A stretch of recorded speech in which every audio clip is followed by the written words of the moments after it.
and all of that shit. I And mean, but I'm still begging on YouTube for money. but as far as men are concerned, we don't need a lot to make us happy. I would say for most men, right? And so that goes into your question: why are blue collar jobs shunned the way they are? It's because men vie for the affection of women. And so, in order to, well, obviously, there's levels to anything, right? And so, if you want a certain caliber of woman, um, the man's logic is that caliber of woman is going to demand, a higher caliber of earner, um, which there may be some truth to that. Obviously, it's a nuanced conversation, but because of this, and because of media and film, the imagery that we've consumed, and how certain professions, lawyers and physicians, have been exalted in cinema. We don't see um, a plumber in high regard in film, but we see physicians in high regard in film, and there's some plumbers that make more than some physicians. Although Mm. most physicians make significantly more. I'm in the industry, so I know there's definitely a lot of money to be made. But obviously, there's a lot of schooling involved. A lot of internship. So you're talking about the path to becoming a physician after college. You're talking about a bare minimum of probably about 10 years, 4 years of college, 4 years of medical school, and at least 2 years of residency. And depending on your specialty, your residency could be significantly longer. Some of these specialties, you're talking about, 12, 15 years of schooling after high school before you're even qualified to Hmm. function fully in your field. Um, and so, because of that, um, you know, these particular lawyers, these particular occupations, bankers, they're just held in high regard. I mean, and then, it's reinforced by um, the desire of women to have certain, have a certain lifestyle, and certain occupations is just more capable of providing those lifestyles. And so that's the reason why I think that, the blue collar jobs are shunned. There's just an assumption that somebody that working blue collar is destitute, doesn't make a lot of money, which is just certainly not the case. I That's Um, think good. that's by design. Yeah. When you think about it as well, it's the important. If you ask somebody on the street who's more important, a plumber or a surgeon, they might say, "Oh, a surgeon because they save lives." Well, if we didn't have plumbers, you think of the mess that we'd be living in if well, think of plumbers how many didn't Matt, people would exist. die not having plumbers, not having Right. plumbing. We've already seen that happen in Europe.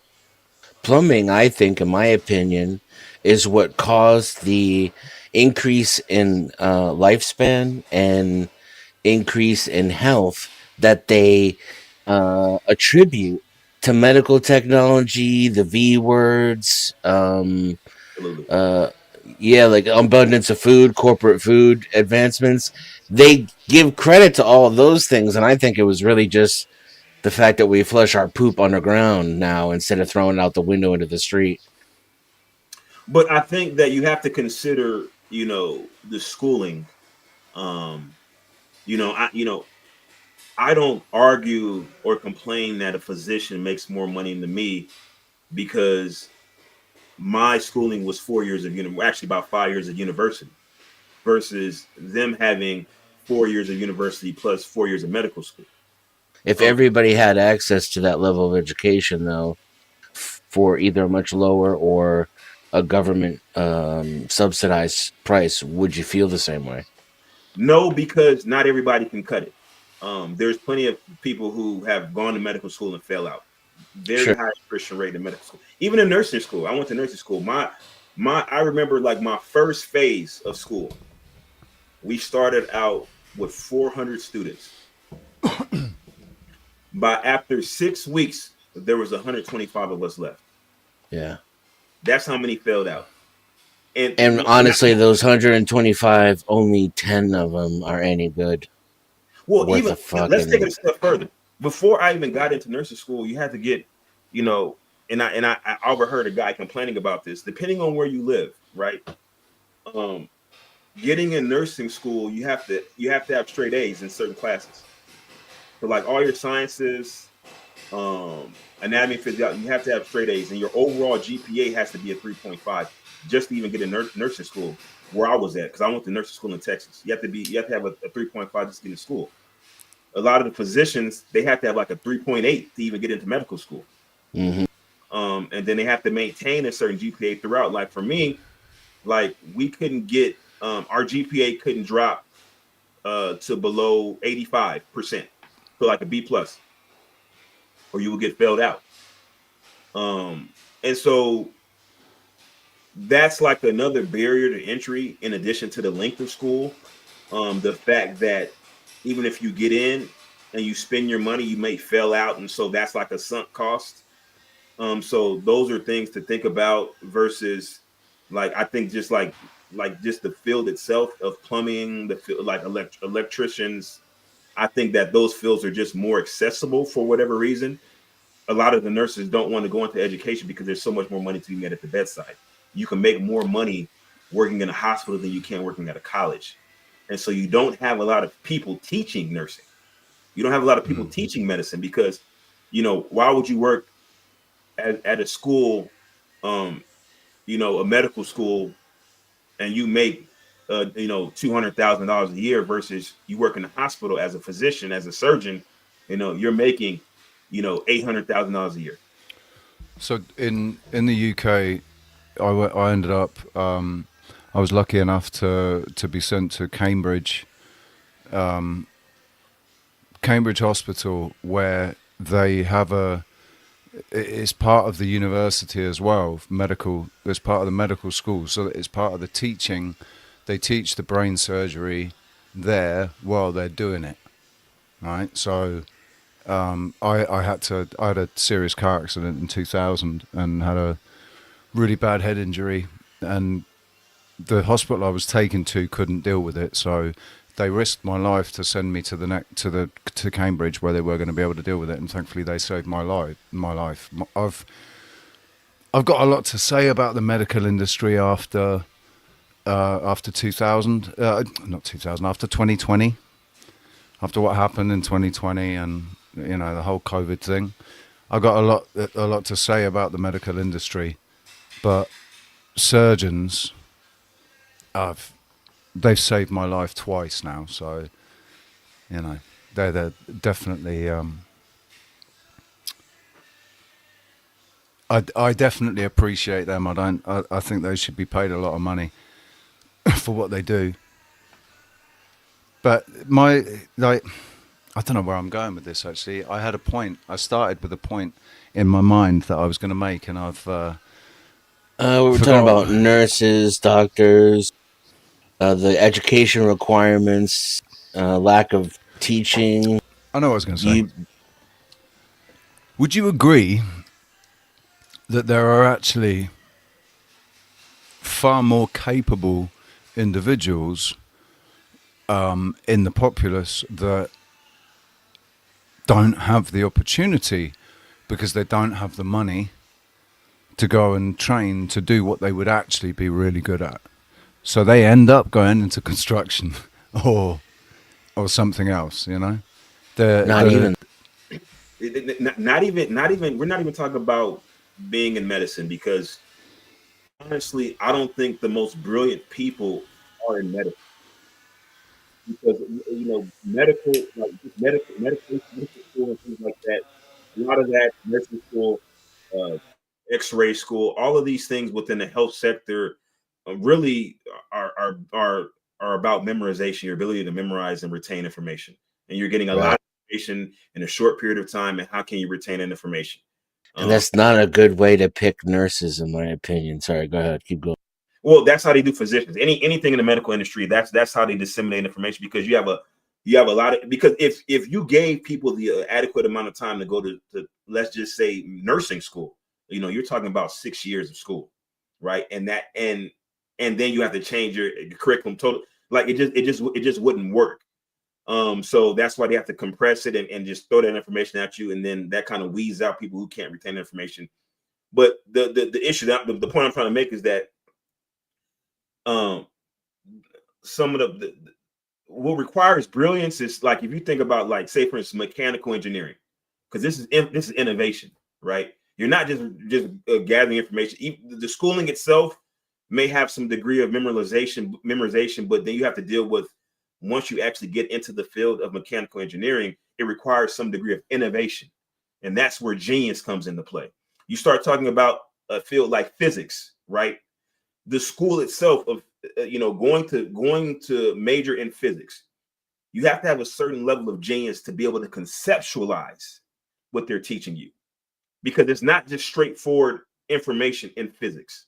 There's certain concepts that you have to be able to grasp, right? And you have to be able to formulate analogies in your brain. Hopefully you have a good instructor that can give you some analogies, so that way you can say, okay, but this particular concept is analogous to this that you've experienced in your life, and that's how you're able to absorb what is being taught in physics, and various other things like that within the STEM field requires a certain level of genius.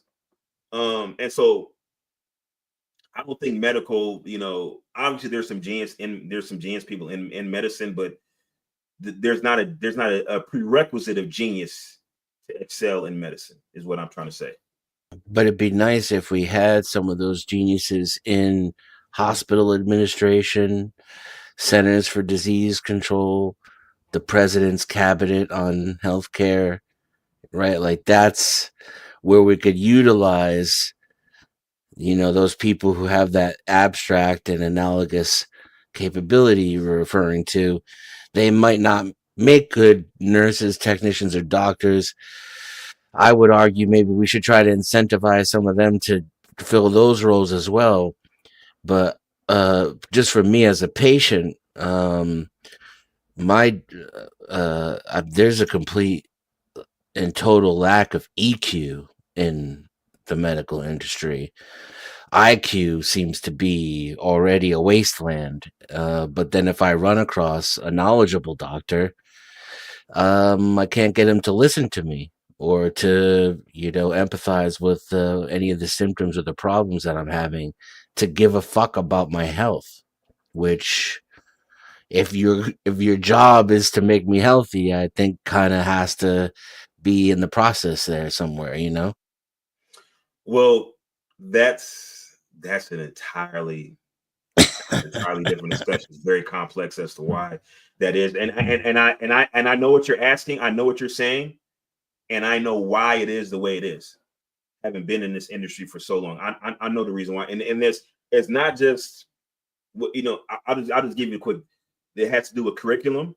It has to do with legality. It has to do with economics. Yeah, those are the main core factors. And then So basically, one of the main things that you have to deal with is that physicians are tasked with a certain level of productivity as far as the number of patients they see, and so they're limited as far as the actual hours they have with a given patient. And I think what you're referring to is an outpatient setting. When you see a doctor and you're explaining some of your problems, and how they're kind of task oriented. They have to, there are boxes that they have to check as far as their documentation, and so they're not necessarily listening to specifically what you're saying and addressing your problems per se. And so that's part of the reason why, is because economically, they're disincentivized to take the time with the patient. And then on top of that, the curriculum, like as I said before, you're disseminating such a vast amount of information. Some of the more nuanced things with regards to patient care are not focused on, like actually building a rapport and a relationship with the person that you consider to be your patient, having a level of empathy, having the patient to understand exactly what they're saying, and trying to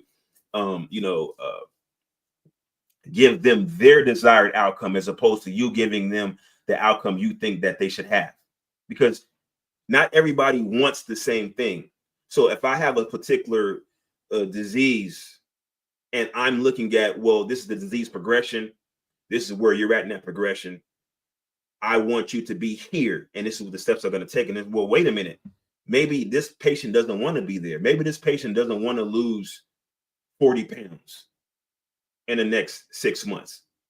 So if that's not their desire, you need to kind of cater your treatment plan to what their desired outcome is. You see what I'm saying?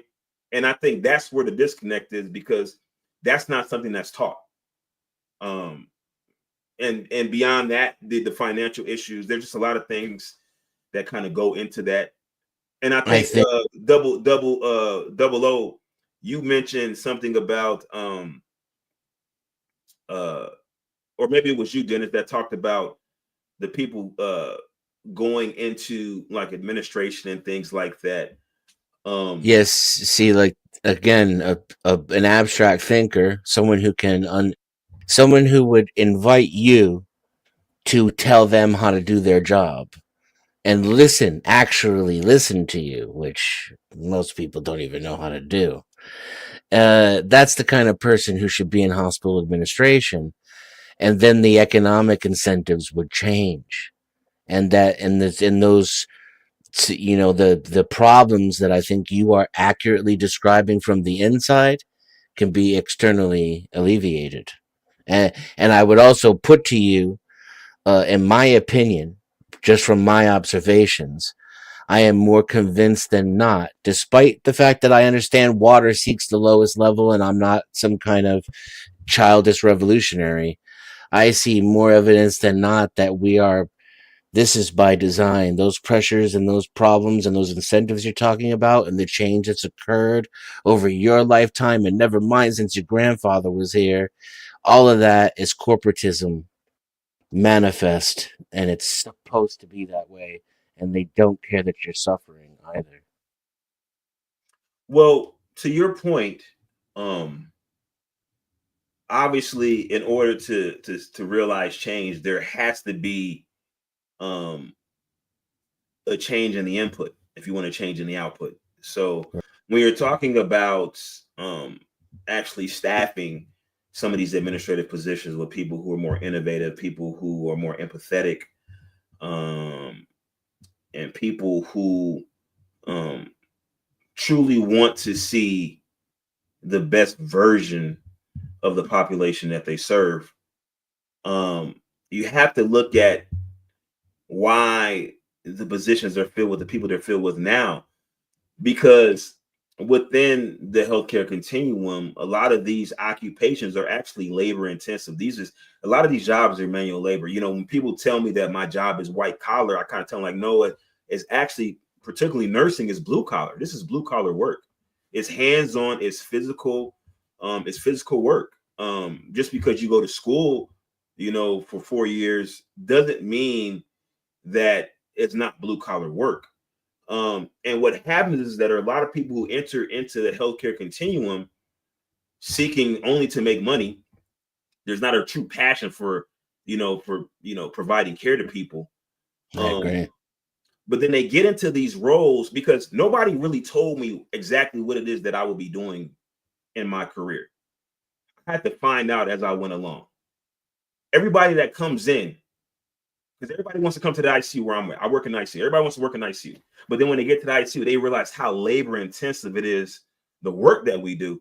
Then they're like, oh, I didn't sign up for this. And what happens is that you have people who say, you know what? I want the prestige of, working in a healthcare institution. I want the financial reward of being, a nurse, physical therapist, doctor, pharmacist, whatever the case may be.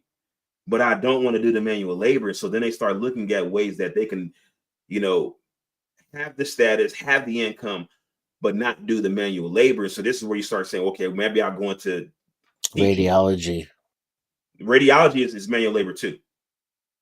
Radiology is manual labor. If you're an X-ray tech, anybody that's an X-ray tech can attest to this. It's manual physical labor. Having to turn people, put the X-ray film underneath them. It's hard work. It's really hard work. So what happens? People try to go into administration, teaching, things like that.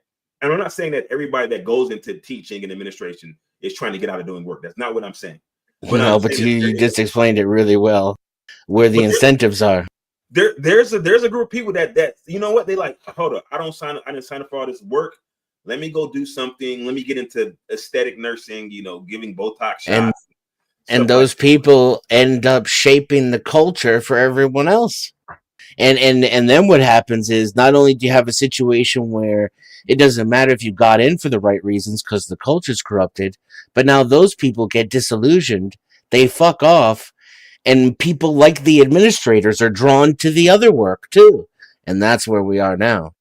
I could have told you 20 years ago that you would likely be in the healthcare industry because of the boom that was happening with the legislation that was being passed. I just couldn't have told you what a hollow nightmare was going to look like afterward. That I couldn't predict.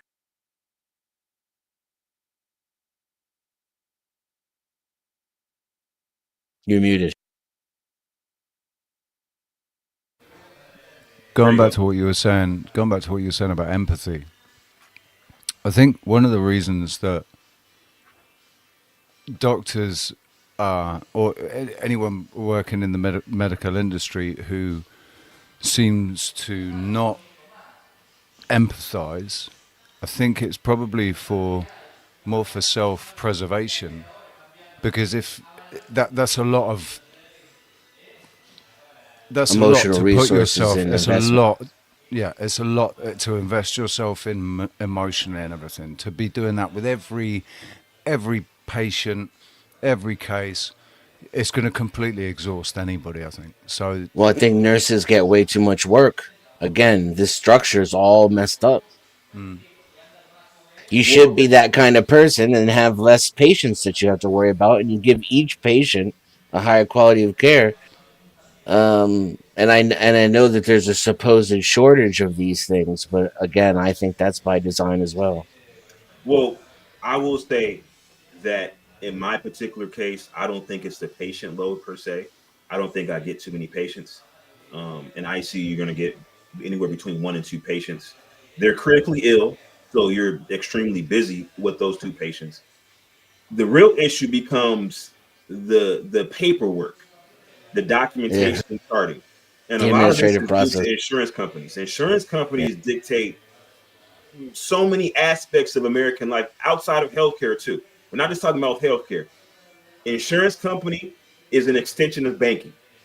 Banking runs the world, period. And that's the reason why we have a lot of the issues with healthcare. Even in Europe, you have the like socialized model of healthcare. But then you end up with people who have exorbitant waiting times to see a physician for certain things, especially they want to see a specialist. And then they have to get approval to see a specialist. They may feel like, okay, I need to see a dermatologist for this skin issue, and then it's up to their primary care, the doctor, to sign off and say, okay, yeah, you can see it. Yeah, this does warrant the services of a dermatologist, or no, it doesn't. Um, and so it's globally. It's not just confined to one particular country. In other countries where you don't have total opposites end of the spectrum, say for instance, you go to the Philippines, if you don't got any money, you don't get seen. You don't got insurance, you don't get seen. So it's like, you have extremes, and you have all the points in between, and doesn't matter where you're at on the spectrum. One thing you can guarantee is that there will be some level of dysfunction anywhere in the yeah. world, and that's the problem. I don't know that we could ever eliminate all dysfunction, but I think we have some glaring problems that are obvious to me, and maybe that's because I'm shallow. Um, but why I'm convinced is because for me, the most valuable thing about the scientific method is predictability. Otherwise, you can't really trust your own observations. So it has to manifest itself externally, and then even then, you're just relying on the fact that, well, I if I understand ABC, that when I see A and B, I can expect C, right? It's still not 100% certainty. And and I saw a lot of this coming when the insurance companies started to gain more political power throughout my lifetime. And I'm sure it started before I was born. And then my father was born during the Great Depression. And so I wasn't there, and I don't believe it necessarily, but he described an entirely different country to me. A country that I wasn't born into, and I definitely don't live in now.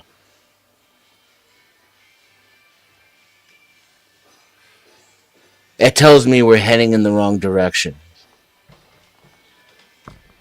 Well, I mean, we're headed in the direction of UBI. That's where we're headed at. We're headed in the direction of UBI and calcified wealth. We already have calcified wealth, but we're heading into even more calcified wealth and less economic mobility. You were having a conversation earlier, and I can't remember exactly what the point that you were making, but I remember my comment. I talked about how, you know, in America, you have the most economic mobility. That's the reason why people come to America, because of the economic mobility. Um, but America is in its infancy, right? So you're really comparing apples to oranges when you look at America versus other countries. Like, say, the country that we actually are emanated from. We're emanated from the UK, right? And so UK is significantly older. It's further along. It's as they say, character progression arc, right? Hmm. But we're seeing the eventuality spans the royal family.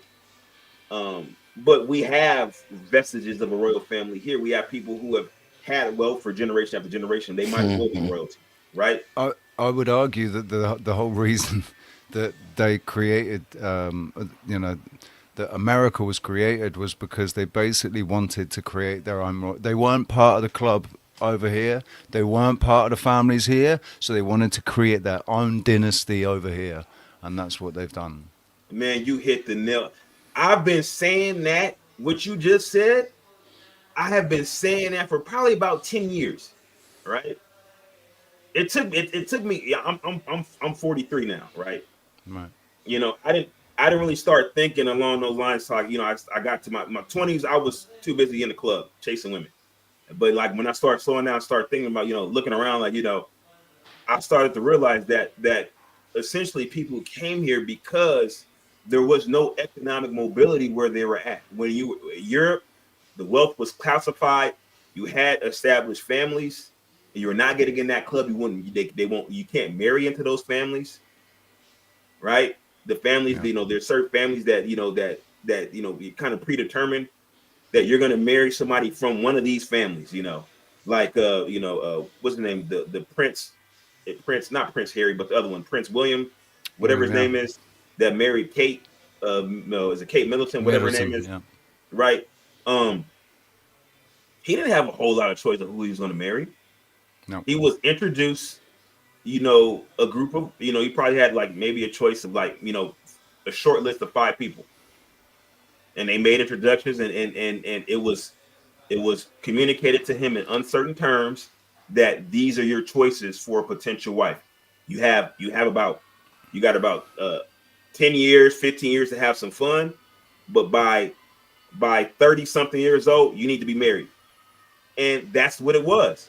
And And so that's what. people who are outside of that circle, you would never have access to royalty in that particular capacity. The exception was Meghan Markle, and we see what happened with that. Yeah, that they didn't like that. Harry's not really, because everyone knows that Harry Charles isn't Harry's father, right? Oh, I didn't I know that. forget what his name is. Yeah, yeah, Charles isn't Harry's dad. You Well, put a picture of I'm Charles next to familiar. Harry, and then you put a picture of who everybody thinks his dad is next to Harry, and it's clear who Harry's dad is, right? Well, Harry looks different from his brother for sure. Yeah. Yeah. So the thing is that that's the most recent example, Kate and William, but their parents were the most glaring example, Charles and Diana, like the Spencer family marrying into the Windsors. That was a strategic move, right? It wasn't because they were in love with each other. Exactly. Yeah, and I think that's where, um, you know, and this is a controversial opinion. I've had this conversation many times, and I've talked about the dysfunction um, within particularly the Black community. A lot of it has to deal with, there's a lot of systemic things that have contributed to um, single motherhood, um, in which people don't think is a big deal, but I argue it's an extremely big deal because of economies of scale and your ability to have residual income. When you have dual incomes, raising a family versus a single parent household. Um, and even if you have contributions from the father because he lives in a separate household, his expenses are higher than if you had lived together. And so now that residual income goes to consumption. It doesn't go towards the accumulation of wealth and education for your children, things like that. But anyway, this is a whole different story. The point I'm trying to make is that um, I'd argue that there needs to be some degree of arranged marriages. And part of that process will be, um, obviously you can't completely eliminate it, but there needs to be an attempt to eliminate extramarital sex. Um, and I know this is a very unpopular opinion, and I'm obviously not practicing what I preach, because the girl that I'm seeing right now is by my own volition, and I've had plenty of extramarital sex. But I think, realistically speaking, if you want to see improvements in a certain population, you have to, you have to have that institution of marriage, or at least not even if it's not legally binding marriage, you have to have, you know, lifetime, or at least long, long, long term, at least until the children are grown. Um, and I think that's something that will require some element of arranged marriages. And then and I'll say arranged marriages, I mean, like, you kind of you know, you minimize um the amount of choice, because I believe a lot of people are burdened with choices. When you give somebody too much choice, they become indecisive, right? And so, like if you go to, there's a popular restaurant um, in America called the Cheesecake Factory. It's known for its very large menu.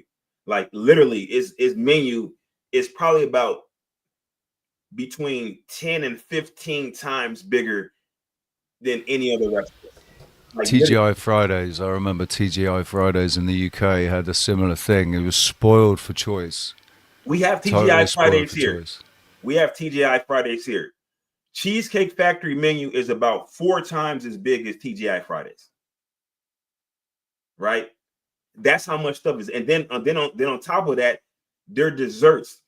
They have literally probably maybe about 50 different desserts, just desserts, right? And so people end up going there and they spend 30 minutes just trying to figure out what they're going to eat. And that's common. So people they have to get bread and bread and bread, and they end up getting filled up on the bread. By the time they decide to get their meal, they've already full, and they end up taking the food home. Now, it's just common at Cheesecake Factory, right? And so you have to kind of eliminate choices, because people spend years and years and years trying to figure out what it is that they want.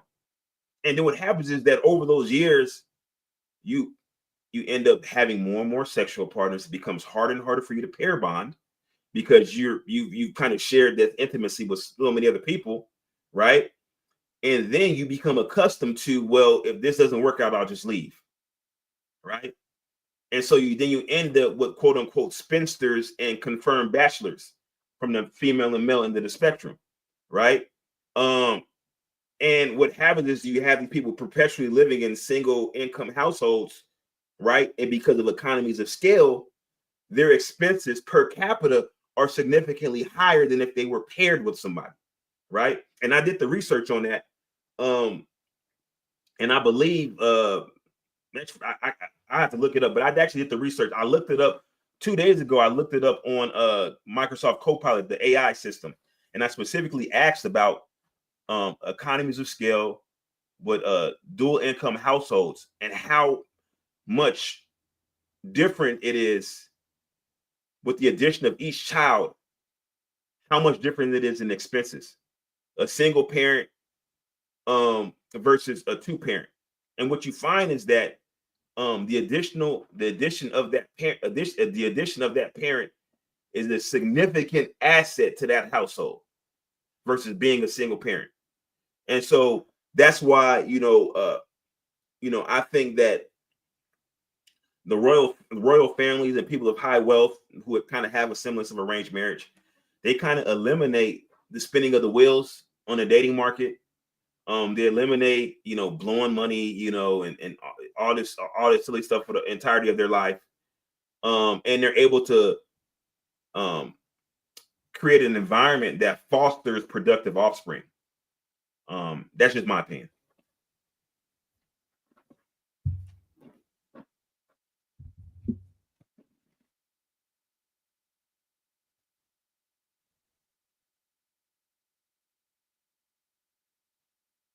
You muted. Thank you.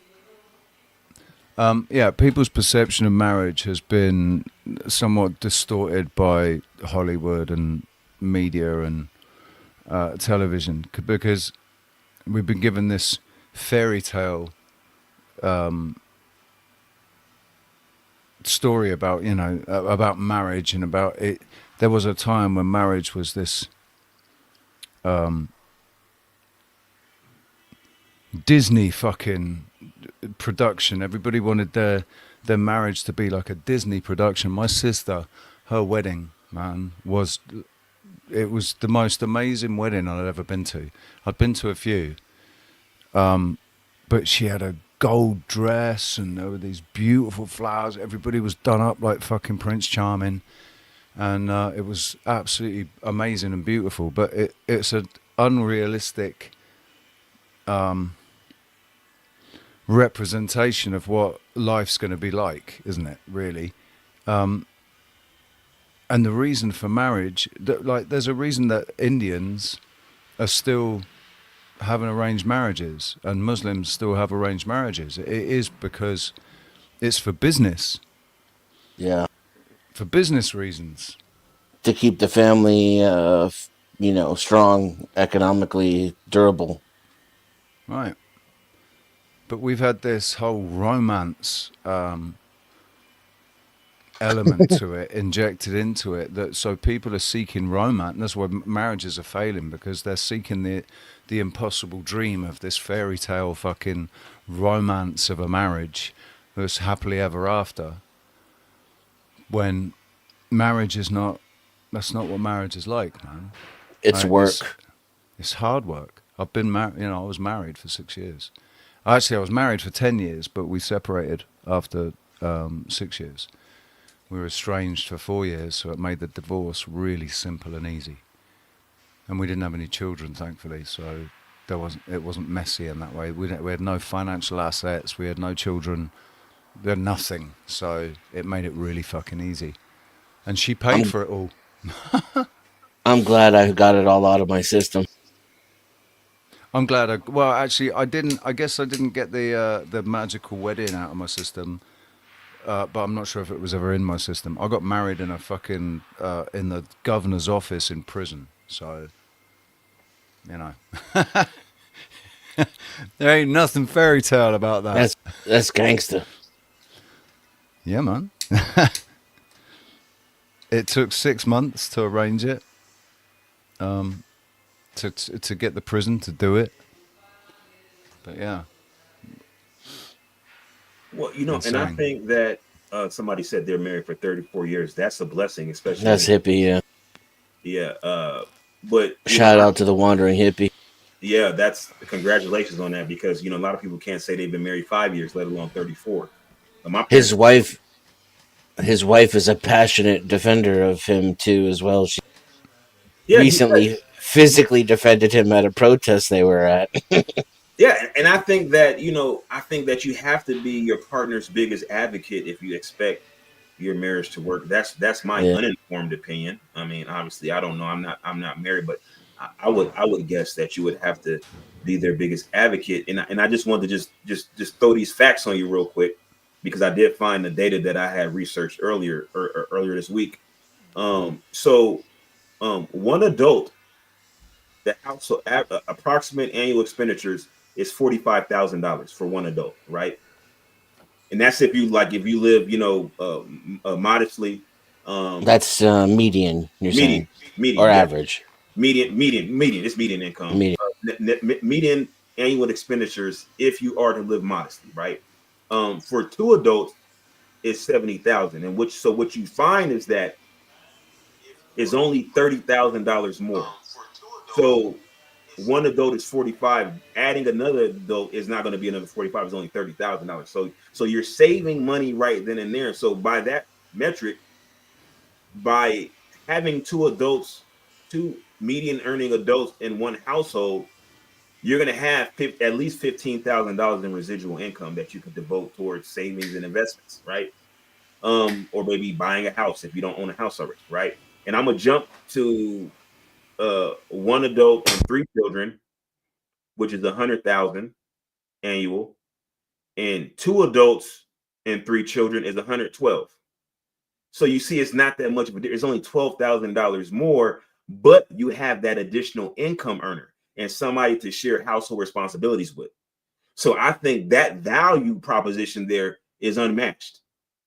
And I think that by having that financial burden eased by an additional earner in the household, you then can become more involved in other things like maybe legislation. Maybe you want to get involved in lobbying, and maybe you want to be more involved, more proactive in voting to get people in power that you feel will invoke the change that you want to see. I think Double O might have had some technical difficulties. He dropped off. Yeah, his camera overloaded, and I think your StreamYard connection is dependent on that input, so that might have been enough to kick him out. And I don't know. I don't know if he's using a DSLR camera of some sort, or if he's using an actual webcam, because it didn't look like he was using a webcam. I couldn't tell. But that could be an issue if you're using like a DSLR camera with some type of HDMI or even a USB link. The cameras oftentimes overheat because they're not designed for that continuous operation. Yeah. I'm using a YOLO Cam S7. So this is a micro 4/3 webcam. So it has an extremely large sensor, which allows me to have the low light that I have now and still have the clarity without noise, digital noise.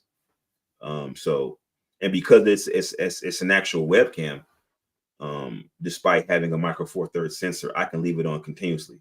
When I first bought this cam, I just wanted to test it. I left it on continuously for 2 months straight. It didn't overheat. So I think that may be something you want to consider getting. YOLO Cam also makes an S3, which is I think it has a 1-inch sensor. Still pretty good at low light performance, and it's only about $200, which is very cheap for a webcam of that quality. So, where are you located at, Dennis? I'm in the desert in Death Valley, just outside of Death Valley. Okay, I looked at some areas in Joshua Tree. I looked at real estate out there, and Yucaipa.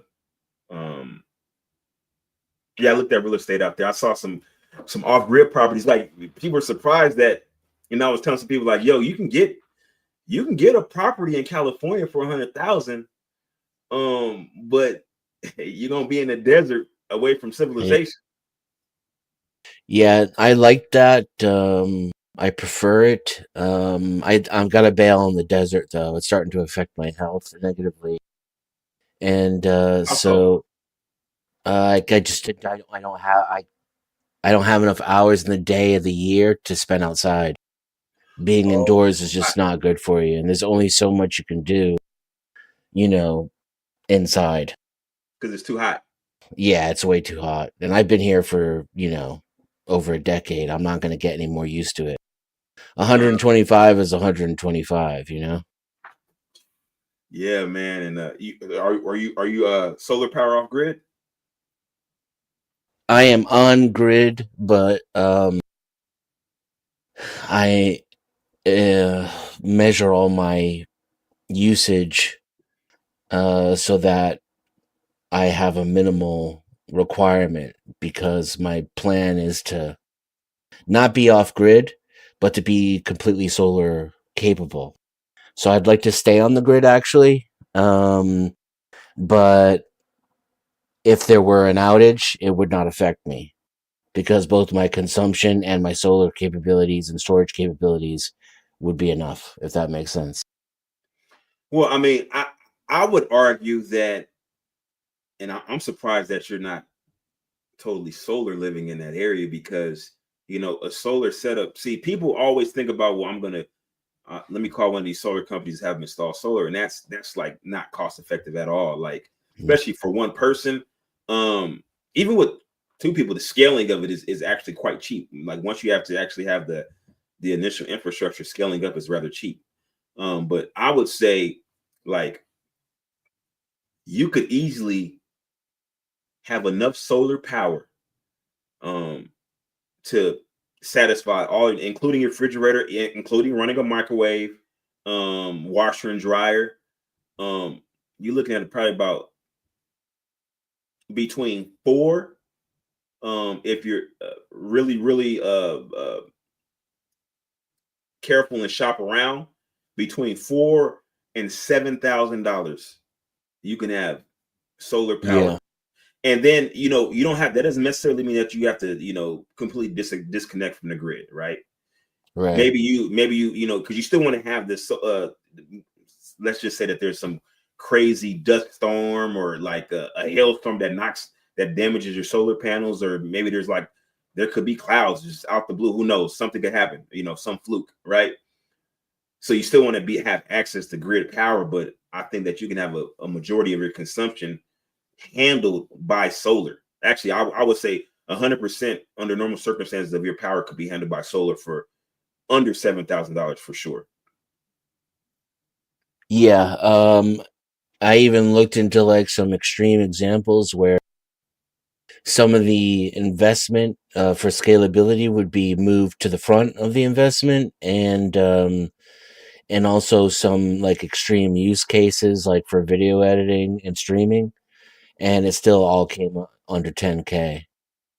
Yeah, yeah, yeah. So that's definitely on my list of plans for the future, 100%. But I am not legally or financially in a position to do that, and I'm moving from this situation here in the next 30 days or so. And but I'm moving deeper into the desert, unfortunately. Oh wow. So you definitely need to get this solar power thing up and running, man.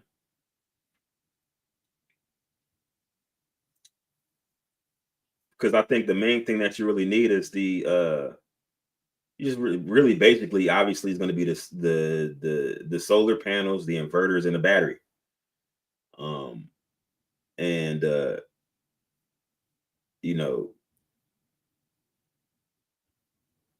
especially living in the desert where you have so much sun, it's gonna quickly um pay for itself versus hiring a company that's going to charge you like 20 some $1,000 just to do a simple solar setup, um making profit hand over fist. Well, the current plan is to be back much closer to the East Coast within the next 2 years, plus or minus a couple of months. Hmm. And I don't want so like when I plan these things, though, God laughs, right? So I don't want to invest in the infrastructure here because I don't want to stay here, and I don't own the property that I'm on, so I couldn't use it as an investment, for someone else later. But then what usually happens in my life is I end up, instead of it taking 2 years, it takes 5. And so the solar power would have paid for itself anyway. But I think you get what I'm saying, where I'm coming from there. Well, and then obviously, it depending on how how you build out your solar infrastructure, you can pack it up and take it with you, right? No, I mean the money, No, right? but So I'm talking like, about the solar panel itself. Even if it didn't pay for itself, you can pack it up and take it with you wherever you're going, so you can continue to. but not the money. Like I need the money, you know. So like, in other words, if I had 7,000 right now, I would use it to relocate. Oh, I see what you're saying. Okay, I see what you're saying. Yeah, yeah. Oh, okay, okay. Um, And that 7,000, over the next couple of years, the electricity costs will be, somewhere around 2 grand.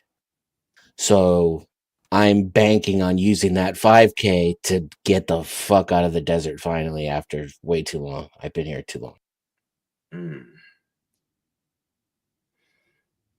Well, I mean, are you looking at any? I mean, because if you're moving deeper into the desert, uh, obviously, Lower lower rent costs, yes, yeah, lower overall yeah. energy costs, and also, uh,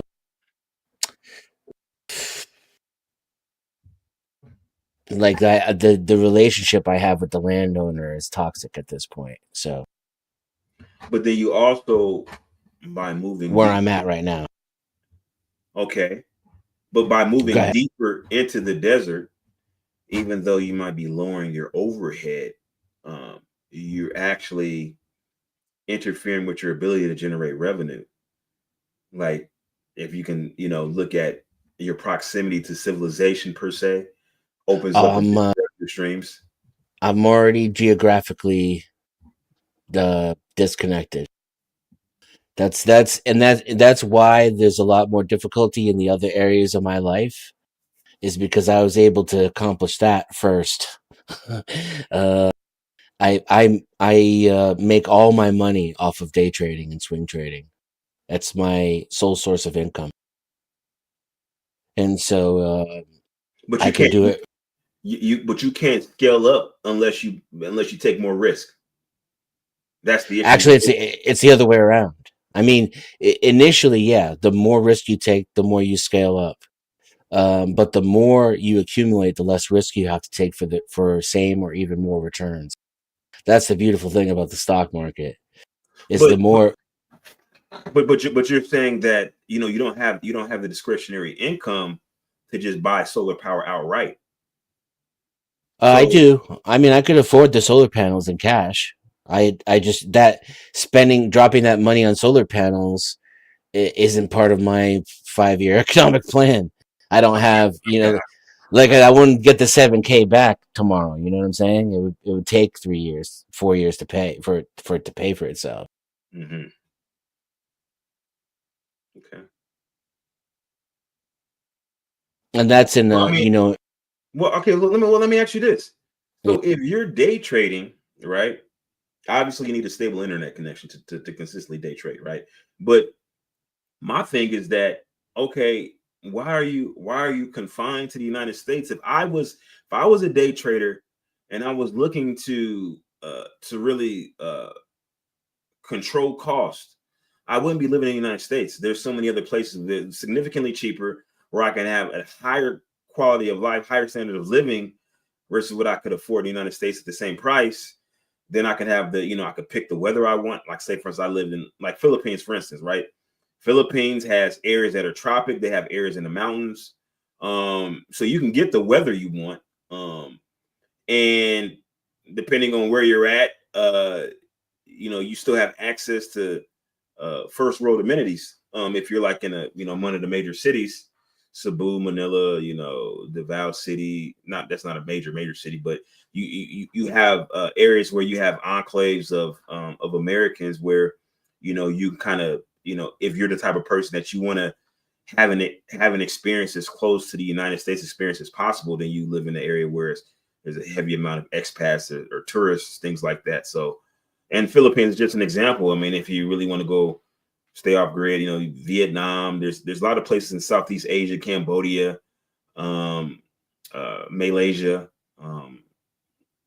And if you really want to have the ability to network, and Singapore might be an option. You're going to spend more, but you know the networking opportunities are there. So there's just, I don't know. I would think that, you know, I don't know if you've ever thought about that, going outside of the United States.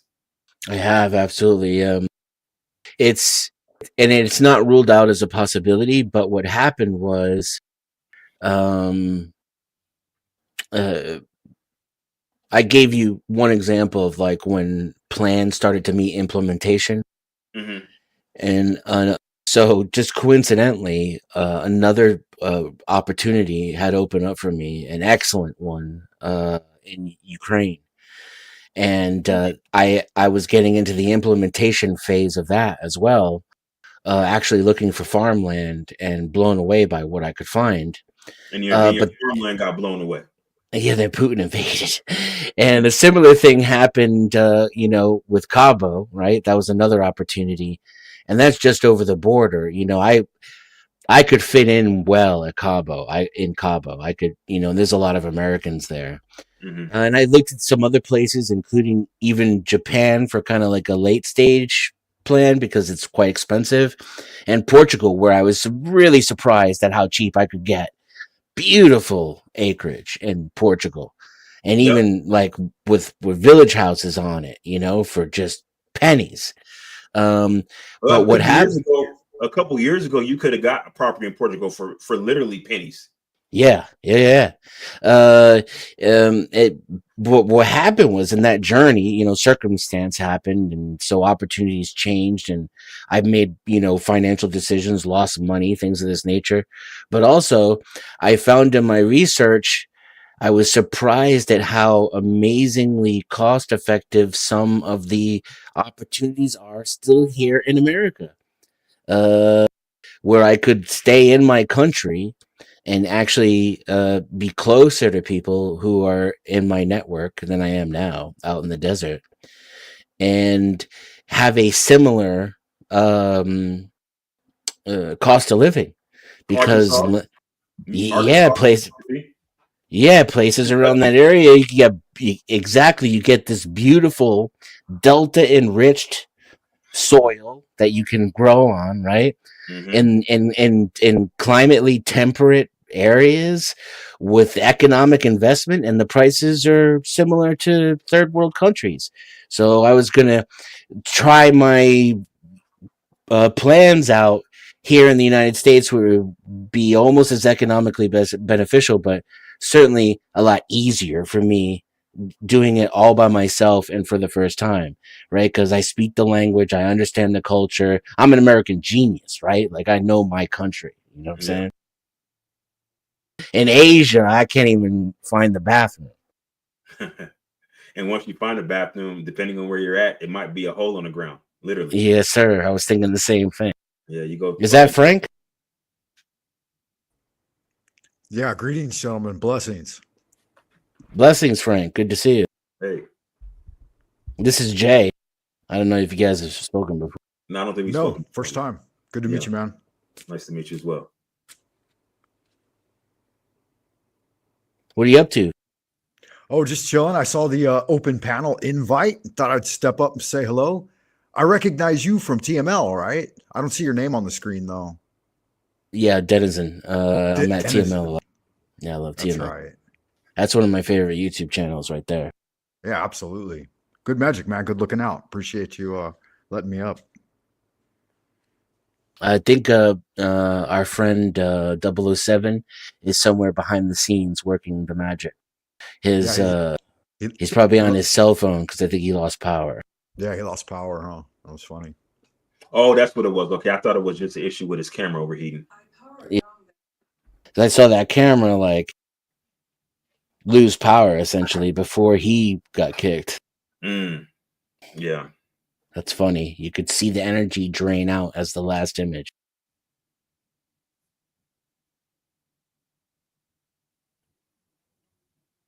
Yeah, I would like to pick your brain, and maybe even bounce ideas off of you as I have them.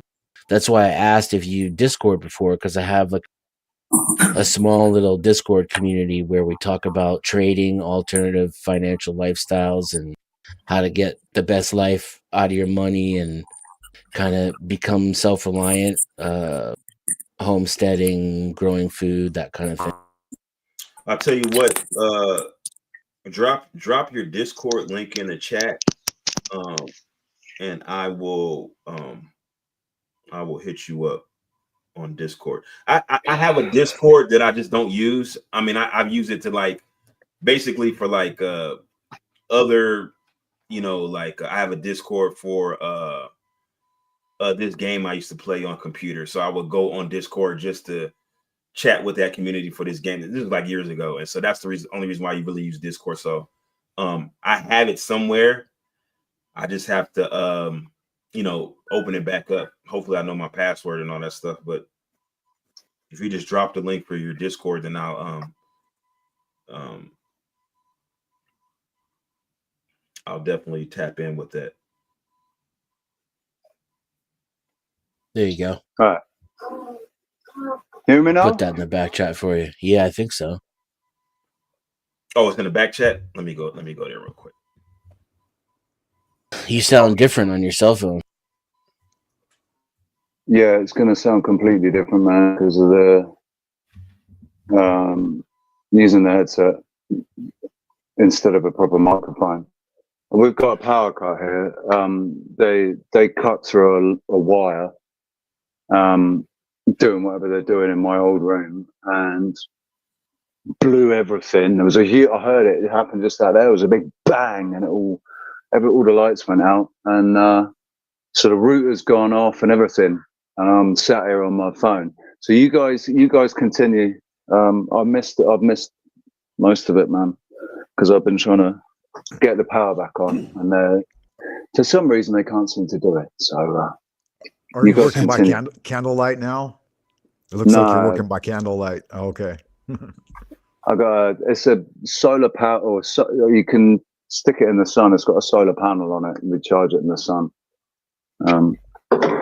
But yeah, that's all I got at the moment. So I'll put it there like that. But you guys continue, carry on. I'm going to go and see what's going on.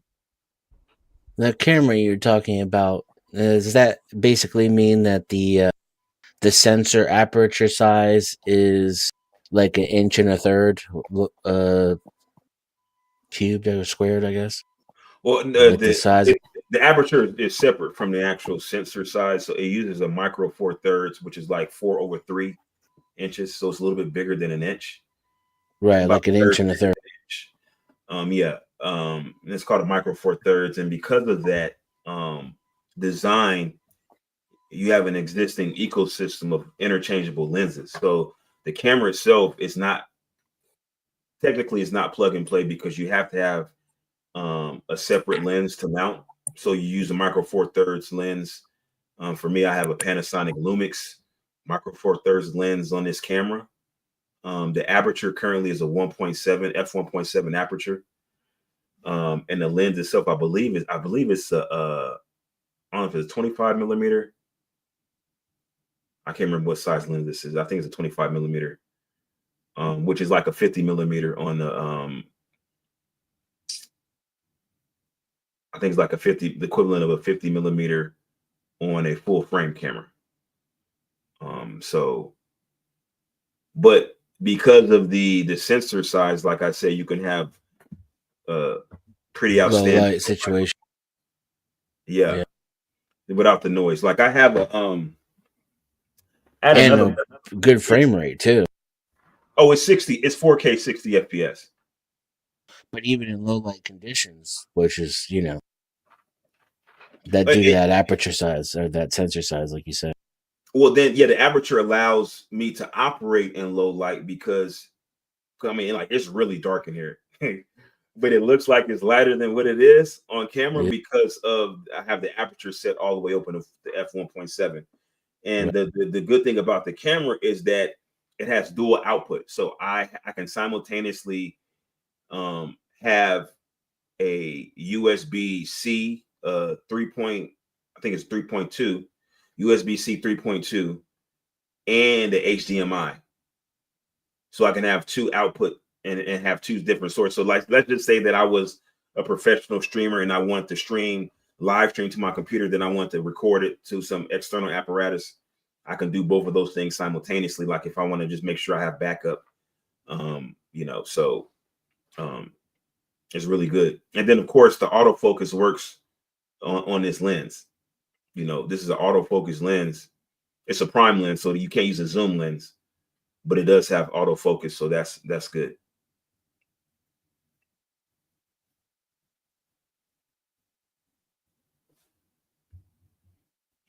And then you get the shallow depth of field too, so I can get the background blur. It's not digital. This is actual true black background blur because of the shallow depth of field of this lens.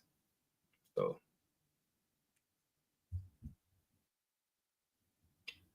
Did you go to school for that at all, or just a hobby? my dad went to school for photography. He did photography work. So I just know from my dad, being into photography. I'm not like really like a big photography guy. I do take pictures, but I'm not like, it's just basically for me. Like, so like one of my big hobbies is I like to go out shooting. I used to be in the military, so I do shoot regularly. And so we go out and I like to take pictures, out in the wilderness, like we go camping and stuff like that. And, make little videos of shooting. So I actually have I have two Panasonic Lumix S9 full frame cameras that shoots in 6K open gate. So what that allows me to do is I can actually shoot the video in 6K. I could then, cut and crop the video so I don't have to worry about getting the perfect shot. I could just get the shot, and then I can go back and edit it later because it's 6K. I can, cut it down to 1080p or 4K and still have room to spare. And then on top of that, with the 6K, I can actually, take some stills from the video and not lose a whole lot of clarity compared to like a regular photograph. So it's a really good camera. Have you got a YouTube channel or an Instagram where you display some of your stuff? No. This is like for me. Like I just, just post my pictures like on Facebook and not, that stuff like that. Like it's not for not for like Public consumption. Yeah, I'm not like a public figure or anything like that. No, this is just like I was telling 007, like I have a lot of people that are subscribed to me just from me just hopping on panels back and forth and like just chatting in the chat. I'm not an actual content creator. And really and truly, I could never be a content creator in a serious capacity because being having transparent conversations can cost you your job in America. Some seemingly benign conversations can rub people the wrong way if you're being honest. So that's the reason why. Yeah, true facts cost you your job just about anywhere in the world these days. Yeah, because I have opinions on. It's cost me work. Yeah, as a musician. That's the reason cost me work as a musician. My last employment was terminated as a result of being honest in an interview. Yeah, it just and that's my thing is like there's people who I believe are intentionally malicious in their diatribe. Like for instance, Nick Fuentes is an example of somebody who I believe is intentionally malicious. But then there's other people who may have controversial opinions, but I believe their dialogue is in good faith. Like they're not intentionally trying to be malicious. That's just how they feel. And they're not trying to embellish it for shock factor. I don't think there's anything wrong with that. There's people like there's a group of people here in the United States. They're establishing their own neighborhood, their own community, their own city. That's whites only. And there's a lot of people that are up in arms about it. But I think that if they want to have their own community, that shouldn't cost any of them their jobs. Like wanting to be separate. Now I've not opinions about it, the fact that they want to be separate in America. But if they bought the land and they want to have their own community, I don't think there's anything specifically wrong with that. And they shouldn't be in jeopardy of losing their livelihood because, you know, they want to have their own community. But yeah, it seems like it's fairly common. Like there were quite a few black communities that built outside of Georgia, like New Babylon and stuff, and they're just entirely black communities.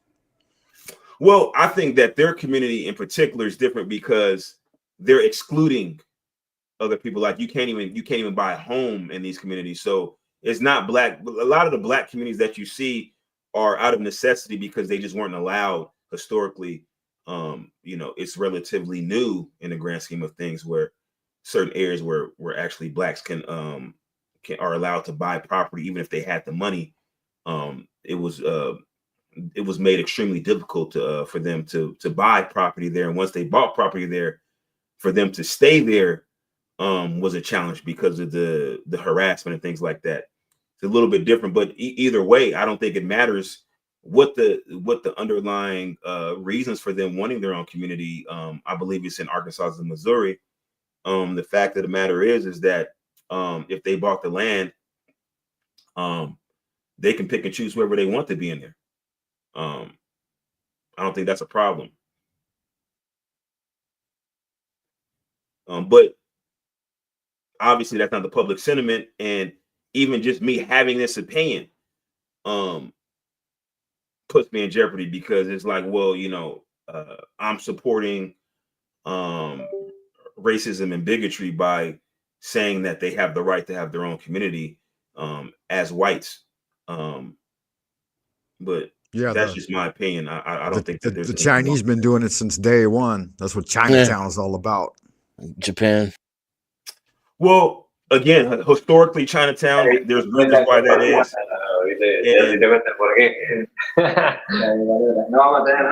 I don't think that they try to make any like legislature per se, you know, or like bylaws that prevent other groups from coming into Chinatown. Like I know some people that live in Chinatown right now that aren't Chinese, for Chinatown to Seattle. What about Israel? What about Israel? Isn't that, aren't they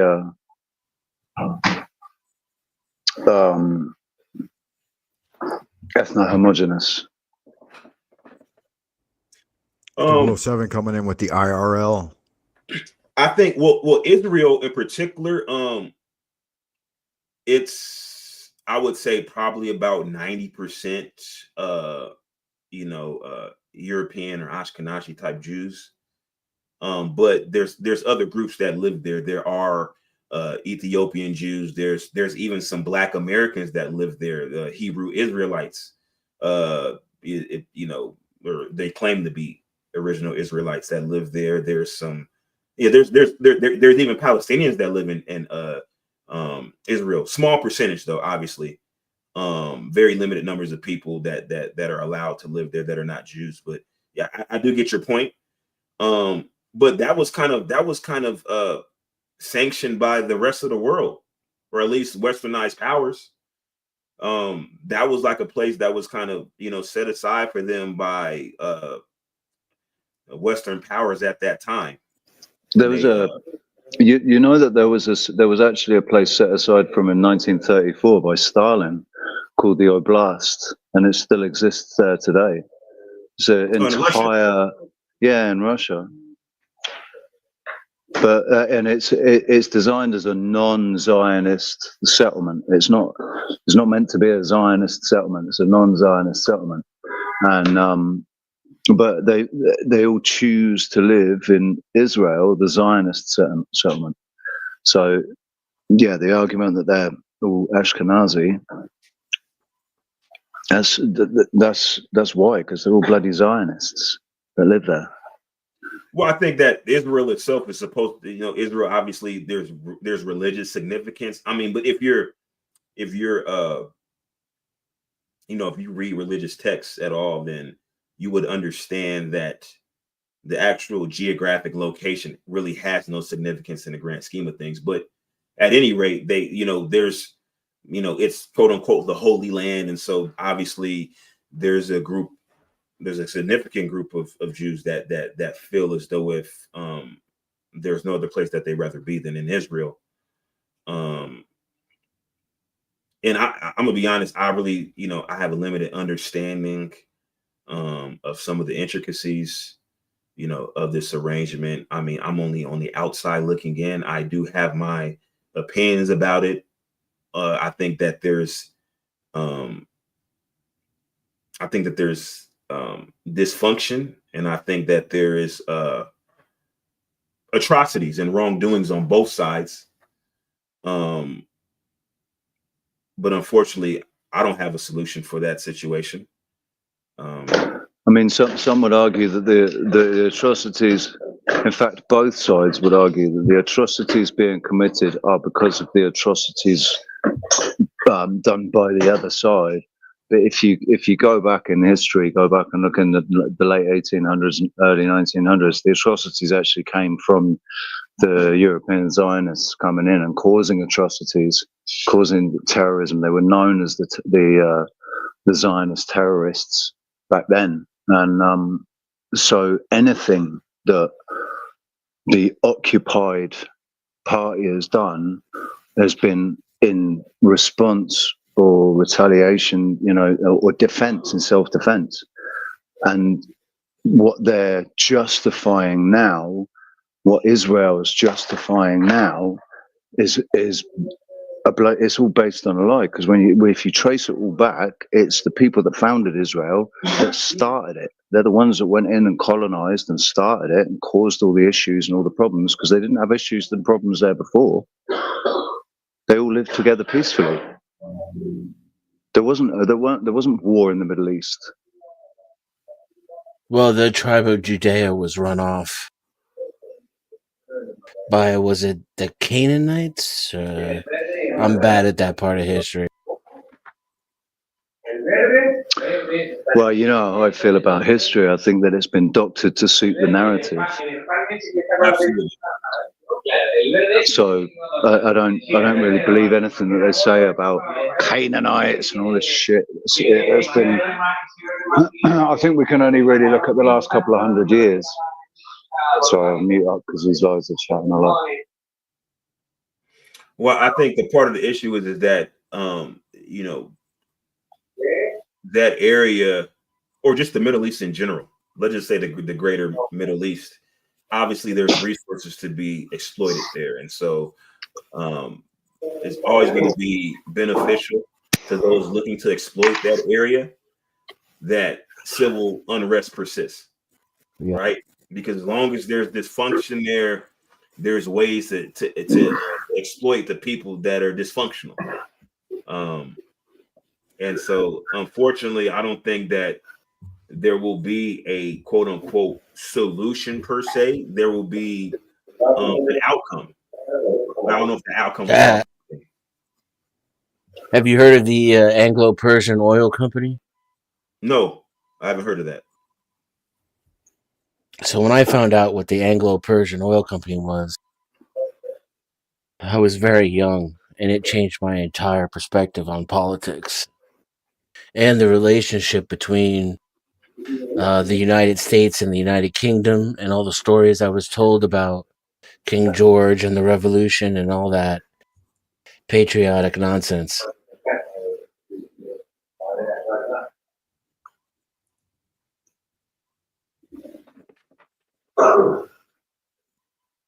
Oil makes the world go round.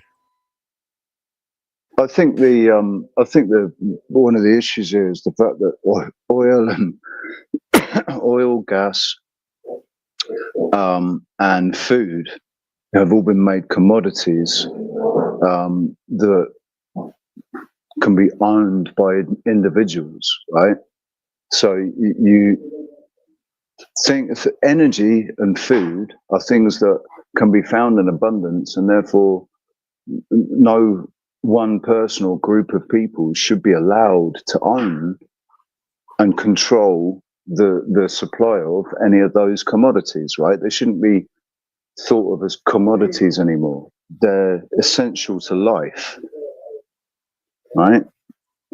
And because they're in abundance, they should be, those things should be distributed evenly. Well, here's the issue. Even if the commodity itself, you feel as though if it should be free, the labor to actually produce the commodity or bring the commodity, that's the issue. So somebody has to get paid. Not free. I just don't think that people should be allowed to put a price on things and control those prices, right? Manipulate those prices, like diamonds, right? Diamonds are useless apart from anything except engineering. They're Especially good now. for right. But what De Beers did, turning them into this, this beautiful gem that women desired, they created a market for it and inflated the price. And created the artificial scarcity to back up that price. Right. And I think they've done the same with gold and silver. And I think they've done the same with oil and gas. And they're doing it with food and real estate now. Oh, we already know they do it with oil and gas because they're able to modulate the production and control when they release reserves to affect the price per barrel of oil. So we know that is being affected. And then on top of that, right, here's the other aspect that we don't really think about. If you live in a city, try to bring a cow to your house and tie it up in your backyard. Try to bring a rooster and some chickens and tie it up in your yard and put a pin in your yard. Try to dig an oil well if you live in a residential area. You just can't do it. It's illegal.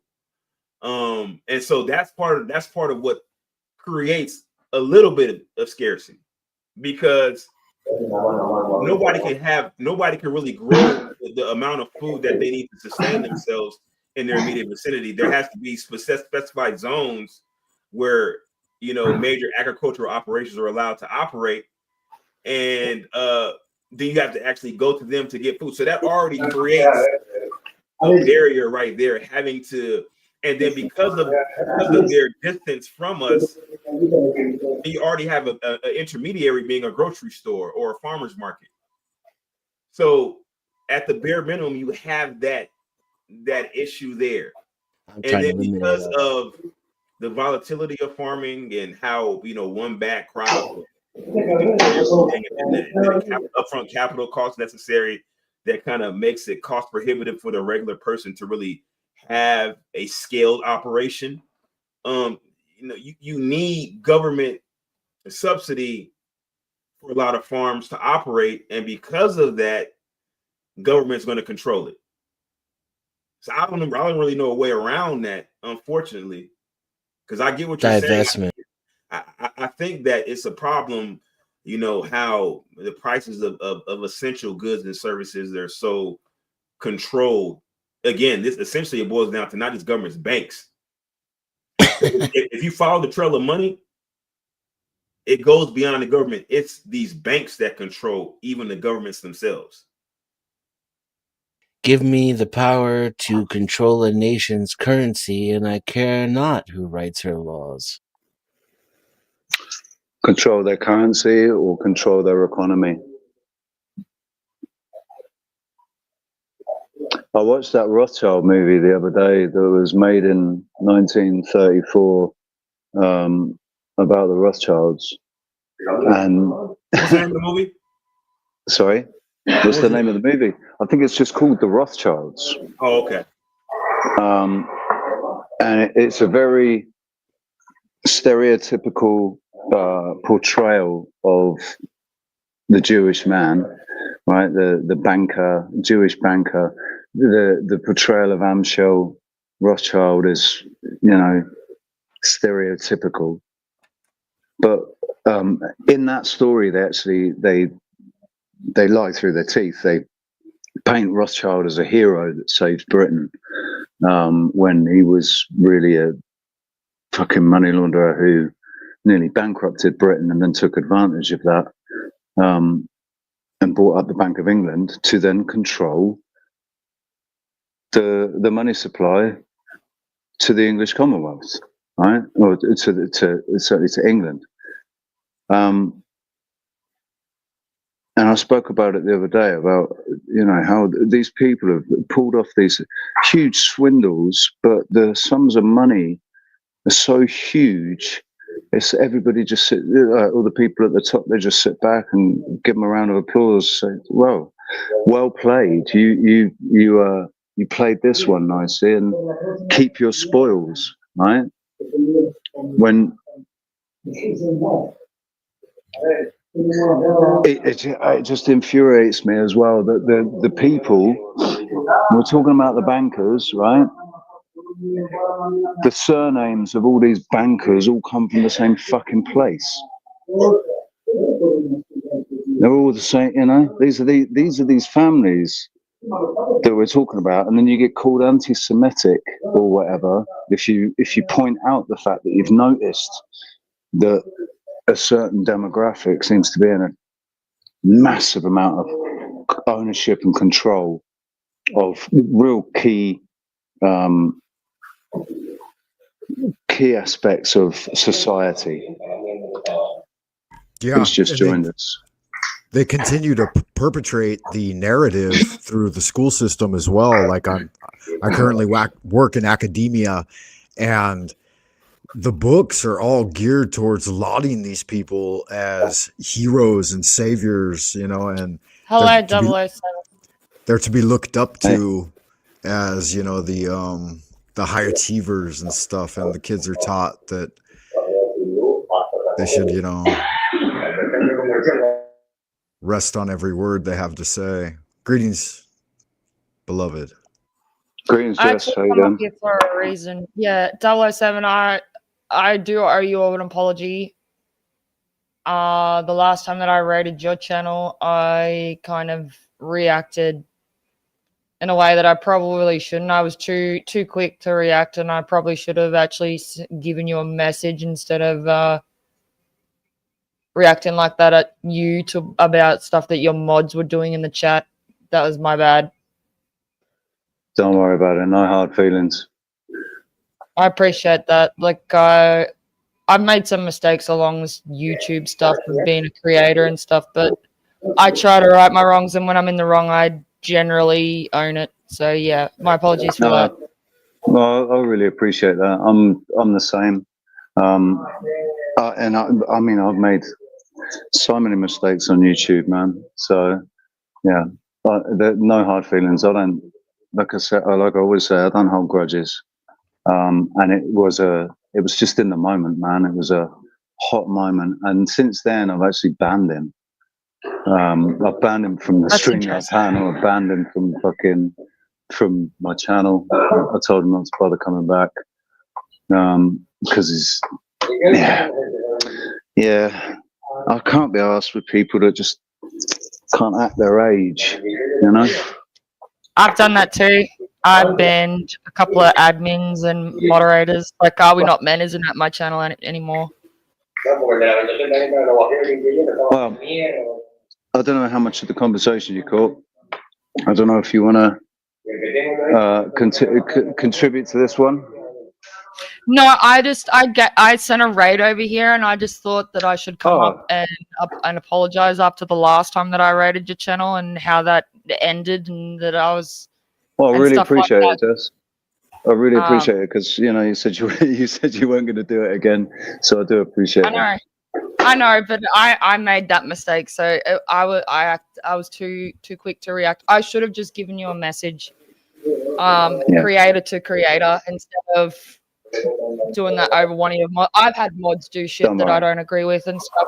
So Yeah, my bad. we give out these wrenches, don't we? And don't.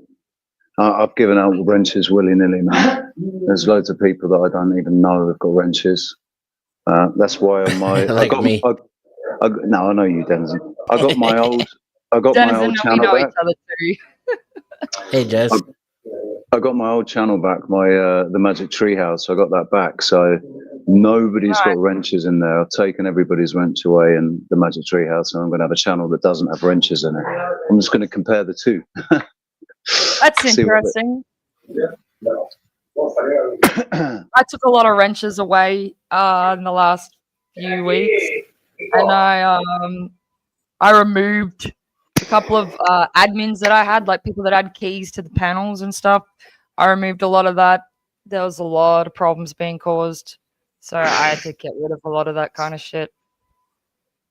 I It's get because it. of feelings, man. It's feelings. Everybody's gets up in their feelings about shit. Yeah, that was exactly why. Exactly why. Oh shit. Well, like I said, I appreciate you coming up and saying that. Thank No you. worries. I can stay for a little bit, but I'll have to. It's like midnight here. It's nearly 1 o'clock in the morning, so I'll have to go to bed soon. But I can stay for a bit. I'll just shut up so you guys can keep talking because I have no idea what you were talking about. No worries. I've had a power cut here, so I'm on my phone, and I'm just they're sorting out the power now. They're trying to sort out the power now. So yeah, I don't know how long my phone battery's going to last, but we were talking about resources and commodities and the control of and whether it. I'd said, unfortunately, lads, I'm sorry, I can only remember what I said. That having energy and food as commodities that can be controlled by individuals or groups of individuals, I think that's the issue. That's what our problem is, because they're both things we can have in abundance. There's an abundance of energy, there's an abundance of food, there's an abundance of shelter. There could be an abundance of shelter, but we've turned them into commodities that have value, monetary value assigned to them, that then obviously greedy people like to control the supply of and control the price of. We've talked about people rigging the market so that they can increase their own personal wealth and their own personal control of certain commodities or whatever. I can't remember where we got to. Well, you were talking about specific groups of individuals who appear to be the common denominator when it comes to. Oh yeah. I was talking about the goose. No, yeah. The families that are there, because we all acknowledge, right, that the actual issue, the people that always profit, the people that always come out on top, are the bankers and the banking families, and that's where the issue lies, right? So who are those banking families? Well, they all seem to come, like a large majority of them come from a certain demographic. But then we'll get labelled if we say that, if we notice it. So, oh no, you're anti-Semitic for thinking that. Well, yeah, we do got to watch our P's and Q's because we are on YouTube. Mm. Well, I guess the question then becomes: is the the prosperity of those particular families, does it extend to the aggregate as a whole for that particular demographic from which they emanate from? No. No. So, well, I mean, I guess the argument can be made that because of their influence, that they receive a lot of assistance that they wouldn't normally get. You refer to the country of origin, or the new country of origin, if you want to say it that way. The new country of origin, the nexus, if you will, for that particular demographic, they receive an inordinate amount of aid due to the power and influence of individuals from that particular demographic. So I guess from that particular perspective, you can say that the aggregate does in fact benefit from the prosperity of the select few.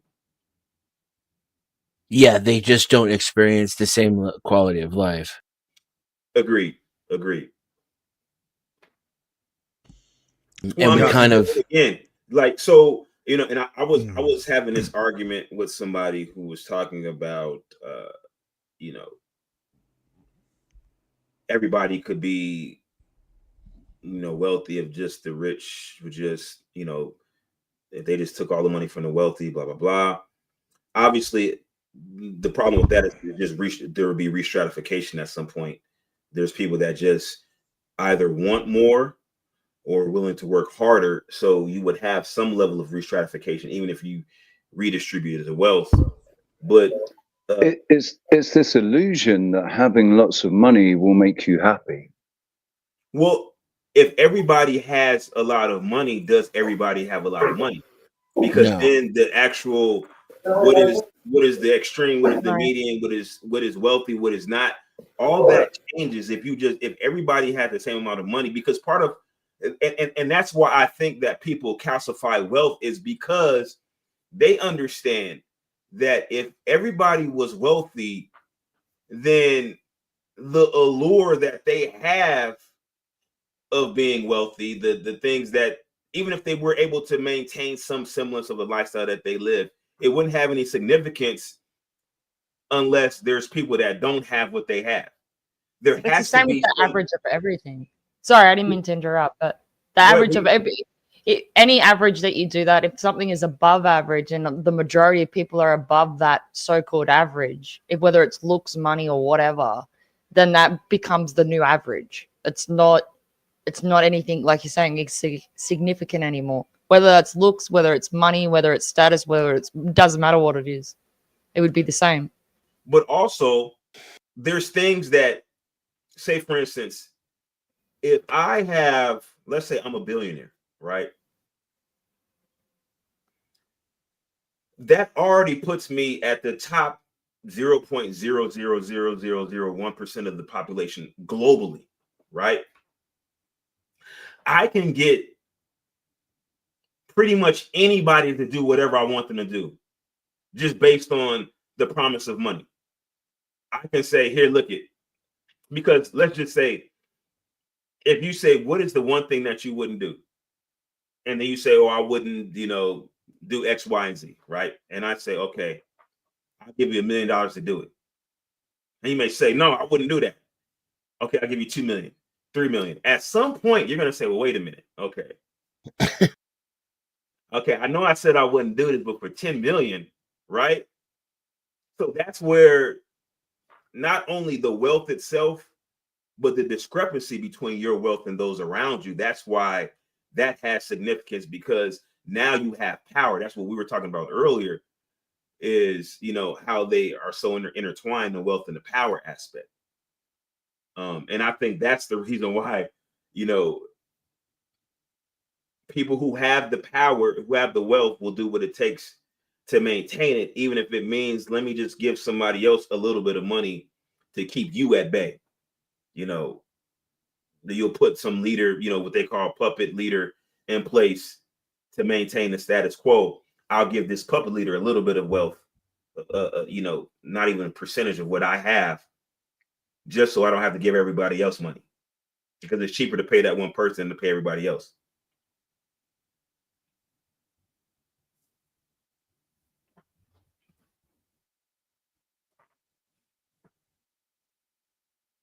I think we could raise the floor.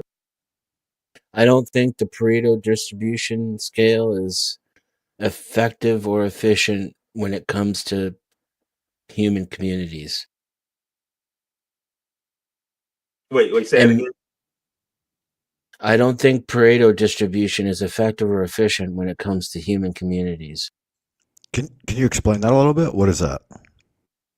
Like the natural tendency for the accumulation of wealth to be in a few hands, right? Like how many people are going to be world famous violinists?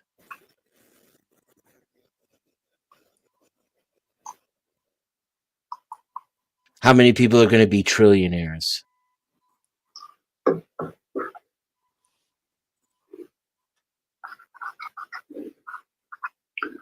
And I don't want human beings to be in contrast to nature, but let's just say we have to be in some ways. Like entropy is the nature of all things. Do we really want to live in a decaying society? Do we have to? Maybe we do. What has history shown us that at you start from a position of dysfunction and short-sightedness. Then you aggregate resources that allows you to expand your projections for the future. Now you can think in terms of years in advance as opposed to just days in advance because you have discretionary resources. And then, but that what that yields is complacency. People no longer have the drive. I forgot what you guys were talking about earlier, but I made a comment about how so somebody in the comment made a remark about the lowering testosterone that has resulted. And my argument was that, well, men don't lead the lifestyles that they once led. We don't. We know there's a lot more sedentary occupations. You don't have to hunt for everything that you eat. And then for a man to function in a society, I think it requires a more docile temperament, which will preclude high testosterone levels.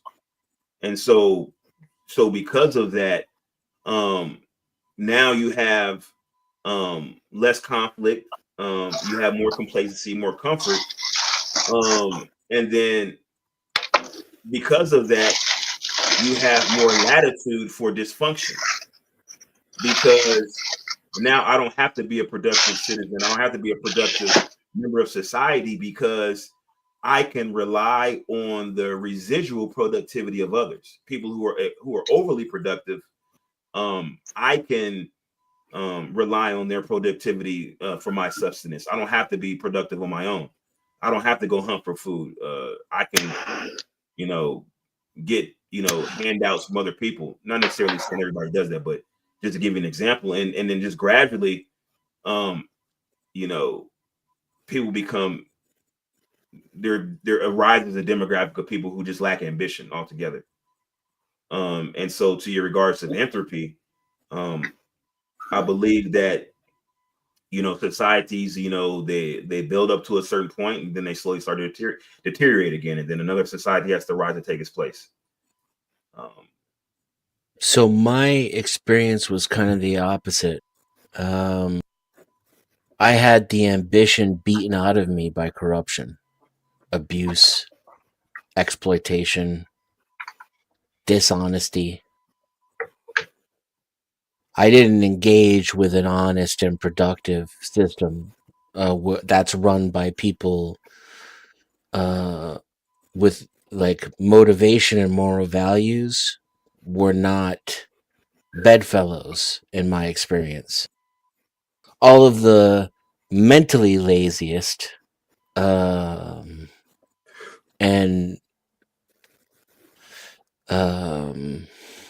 shortcut creating greedy people were the most successful.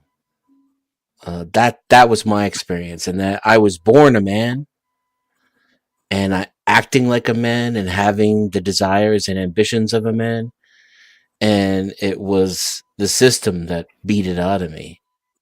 Uh, And so I that don't. Go ahead, Frank. and that seems to be true. Like predominantly, it's the propensity in society. So my question, I want you to continue on. I apologize for interrupting, but like, then what's the upshot? You know, what's the next step?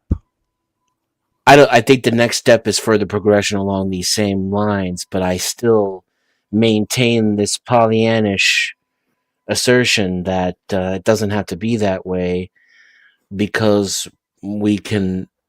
What makes us different from animals is not any of the things we think it is. It's just to the extent to where we can recognize that we're animals. That's what makes us special. So, like, as we learn about ourselves and who we are and what motivates us and why we are the way we are, if we can admit these ugly truths, that's how we transcend them. That's spirituality, in my opinion, not, I, you know, I, gods and I, demons. I think about it in a different way. There's, because you know how I feel about what this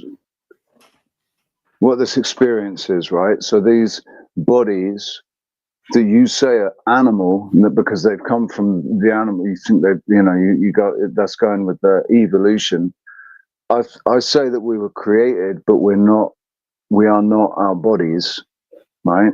We are the body is just a vessel that is designed to exist within this realm of where there are other, there are other vessels, but we're robots. We're organic, highly advanced, artificially intelligent robots that have a spark of something that isn't physical, right? So what if one of the biggest issues is that none of us can agree on what we are? If we knew exactly what we were, maybe we could move That's essentially forward what I'm saying. That's what I'm essentially saying, but I think it's self-defeating, right? Because you're never going to agree with me. My whole point is that once we recognize that we're limited by our animalistic nature, that's how we transcend it. So we would both have to agree that we're... I do agree. No, so I do agree. I disagree on the perception of the human body being being animalistic or being an animal. I think, yeah, animalistic. Absolutely, we can be animalistic because we've got nature to, compete with. To compete with and to inspire us. And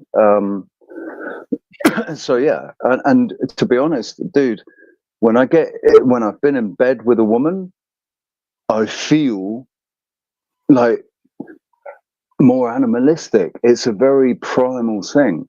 I've had some sexual encounters that have been purely primal. Like I've been fucking growling and all sorts of shit. I enjoy it. It's I like. I'm a man. I'm the dominating aspect of that encounter. But yeah, I think that's just a byproduct of these physical bodies that have these glands that create these hormones that basically drive us to procreate, because that's the whole intention, isn't it? To procreate. Otherwise, we have to procreate, man. Go ahead.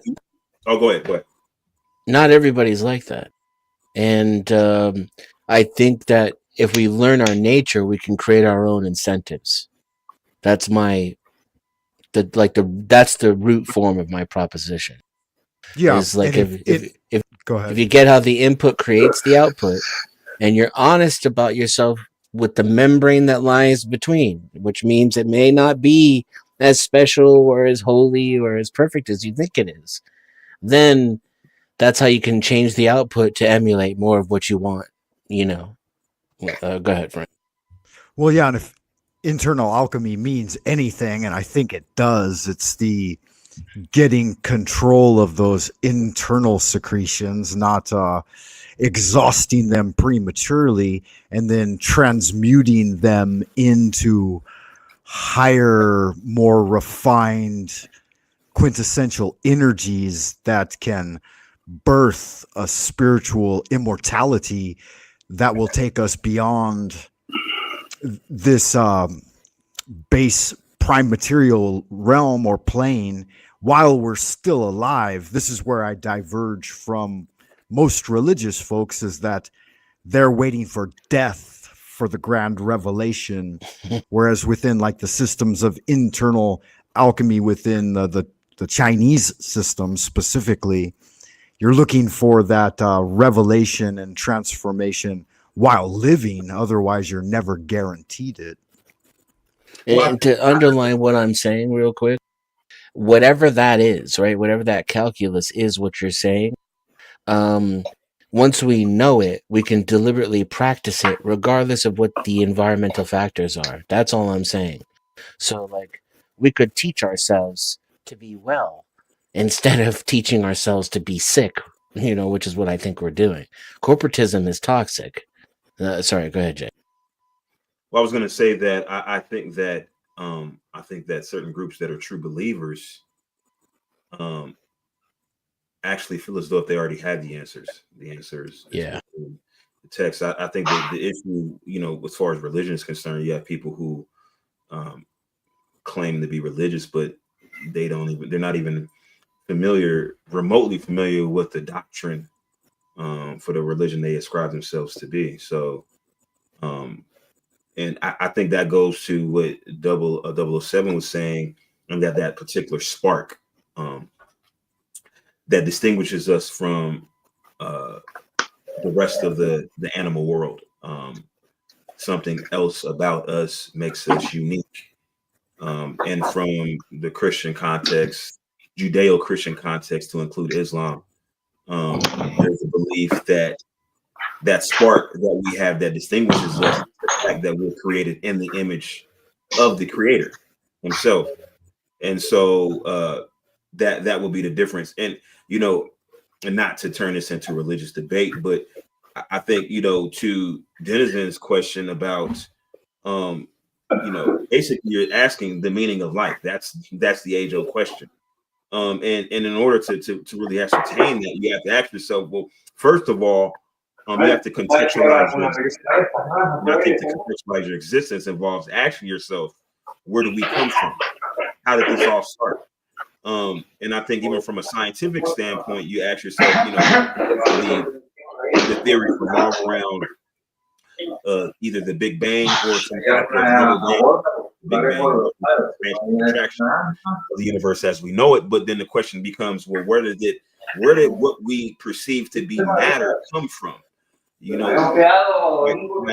answer can't be something out of nothingness unless there's a higher power that created this. And when you look at the intricacies of our physical world, even at the quantum level, it doesn't seem like this is something incidental, something that was done just by happenstance. There seems to be a grand design due to the complexity, of how things work, and then the just how things scale. And so, with that being said, if there is a creator, if there's a higher power, would that higher power want his creations to know him, or to at least know that he exists? The intimacy of that is debatable, but to at least know that the creator exists. And so that will be the argument for the existence of religions, is that, well, there's an attempt that the creator has made to make his existence known, and that is what gives you your impetus in life. That's what gives you your kind of blueprint of how you want to live your life, based on how the creator has revealed himself and what his expectations of you are. Can I just point something out? Can I point something out? Yes. That's framing it within a biblical paradigm, kind of, because that's assigning an agenda. You know, saying it's a he, that it's a single entity that created us. That's it's a one God kind of outlook or perspective. But I've got a different interpretation of what God might be. Like I've spent the last 20 odd years, the last 24, 25 years in communication, albeit, one way as far as the talking's concerned, and then me spending my life trying to work out if and how the answers are coming, right? So the last 25 years has brought me to a point where I think that we're all, the reason there isn't a God here, why does God let this happen? Or why does he let this happen? Why doesn't he do this or that? Because we've been created in this realm to be able to take care of all that ourselves. That's what free will is for, right? Because we have the ability and the capacity to deal with all these things ourselves. We just need to fucking work it out. And the game's been rigged for as long as we've been alive, for at least the last 1,000 years. The game's been rigged. So that important information has been kept from us. Everybody's been given a false perception of what the world is and what our place is in it. And we're all chasing these fake realities that will never be, because they're fake from the start, when we could be so much more effective and so much more successful if we were allowed to fulfill our potential. And to be able to do that requires knowledge. That's why knowledge is power, right? Right.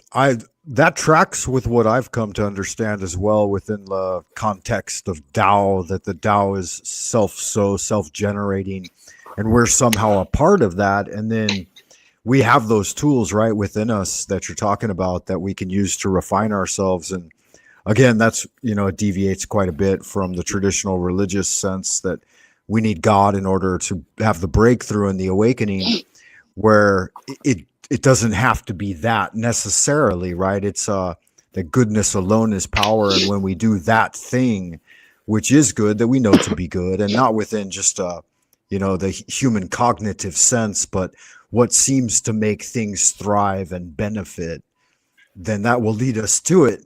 And that, in the Chinese sense, it takes the form of kung fu or gong fu. Like, you do something really good for a long period of time, you achieve a high level of it. And so people who think a lot, they are necessarily going to develop a razor's edge of intelligence, discernment. People who, like a moment ago, he referenced the violin, that some people will become master violinists, and so whatever is your virtue, then you live into that virtue, you lean into that thing, right? And you become great at that. And that does create a kind of breakthrough in the material sense and the spiritual sense, that we do go beyond the ordinary. And it really is the mediocre that's holding everyone back, I think. Word. Well, I mean, like, in order to be great, there has to be a precedence of greatness that allows excess people to explore the possibilities of what their greatness is. You can't have a violinist, I would imagine, in a hunter-gatherer society, because you're living day to day, and everybody's input on a most primitive level is important. We don't have time for somebody trying to play the violin. Now we have a society where we can enjoy somebody who's dedicated their life to refining their violinist abilities. But then the question becomes, is, what was the impetus to the society that we live in today? Well, there were people that were greedy, that envisioned a society where things will be easier for them as an individual. So I guess that's kind of the paradox, is that again, there was somebody who said, you know what, I want more by doing less at some point in human history, that led us on the trajectory that we're on now. And you know, there's kind of, I guess there's good with the bad. There has to, you know, and I think Denizen mentioned earlier about you know, you got to be willing to kind of, I'm paraphrasing Denizen. You didn't say this exactly, but you got to be willing to get your hands dirty as a leader, to get your people where you want them to be. And you know, you look at you're looking at the outcome and trying to find a way to justify the means for the end. I can do that in the moment, though. And again, I'm probably being too reactive, but I hate psychopaths. And I can still empathize with them and give them grace, forgiveness, and I can even believe in rehabilitation for the psychopath. So, you know, I'm lazy and greedy. So I see the possibility for these selfish, lazy, greedy human beings to pull their heads out of their ass and then cooperate. And then there'll be abundance for all of us. Not Elon Musk levels of abundance, though. Not Jeff Bezos levels of abundance. Not even. Though, aren't they? There are necessary levels of abundance. I mean, why does I don't think so. Why does anybody need that much money? Well, it's not just the money, like we were talking about earlier, it's the power.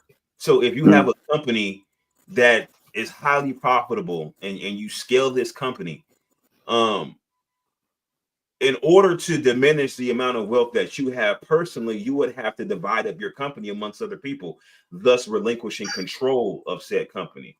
I don't know if there's a way. I mean, I guess like you could look at the Rolex model where like I forgot how they legally structured the Rolex company, but it's not necessarily owned by one person, you know, per se. But again, I mean, that's I'm not a banker. How that's structured is far beyond my scope of understanding. It's pretty complicated for my understanding. But so I guess the question I'm asking is, how does one retain it, especially if it's a company that you built from the ground up? There's a sentimental connection to that company. That's like your baby, I would imagine, right?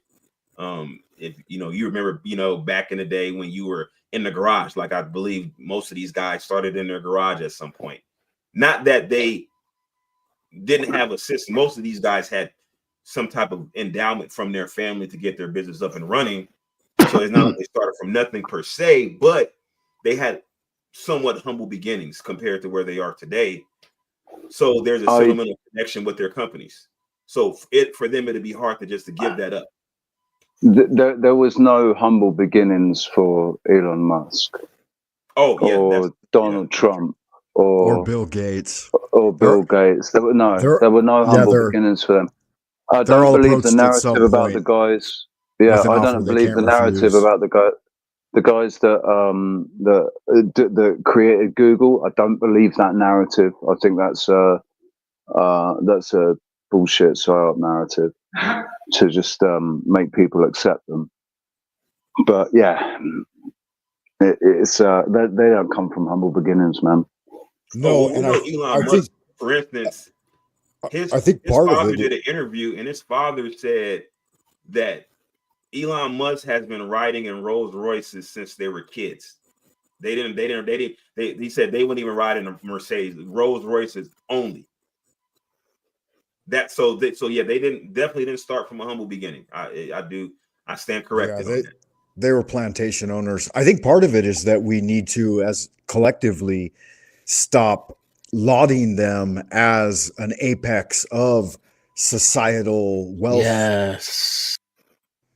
And to bring it Yes, back, yeah, to bring it back to what you had mentioned earlier, Denizen, that we're worshiping their psychopathic version of success, and it's literal death and right, decay and unsustainable economic systems. Like it's a hierarchy of insanity and poop, and we yeah, and worship it. their character should be first and foremost in anything that they do within the public sphere, and that should be examined with great scrutiny and brought forward to premiere and preempt anything else that they say and how we consider it.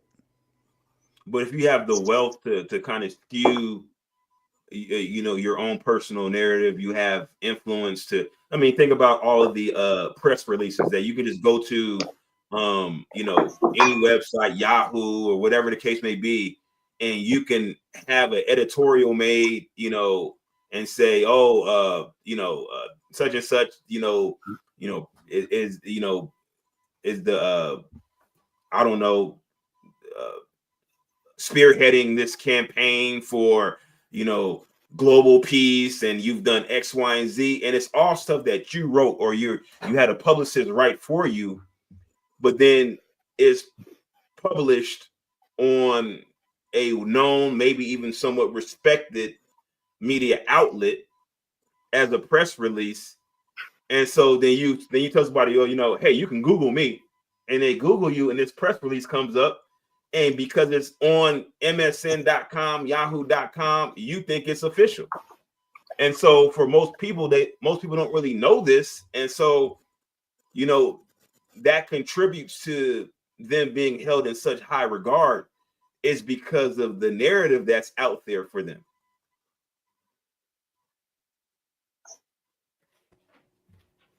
Certainly, we need to dispel that.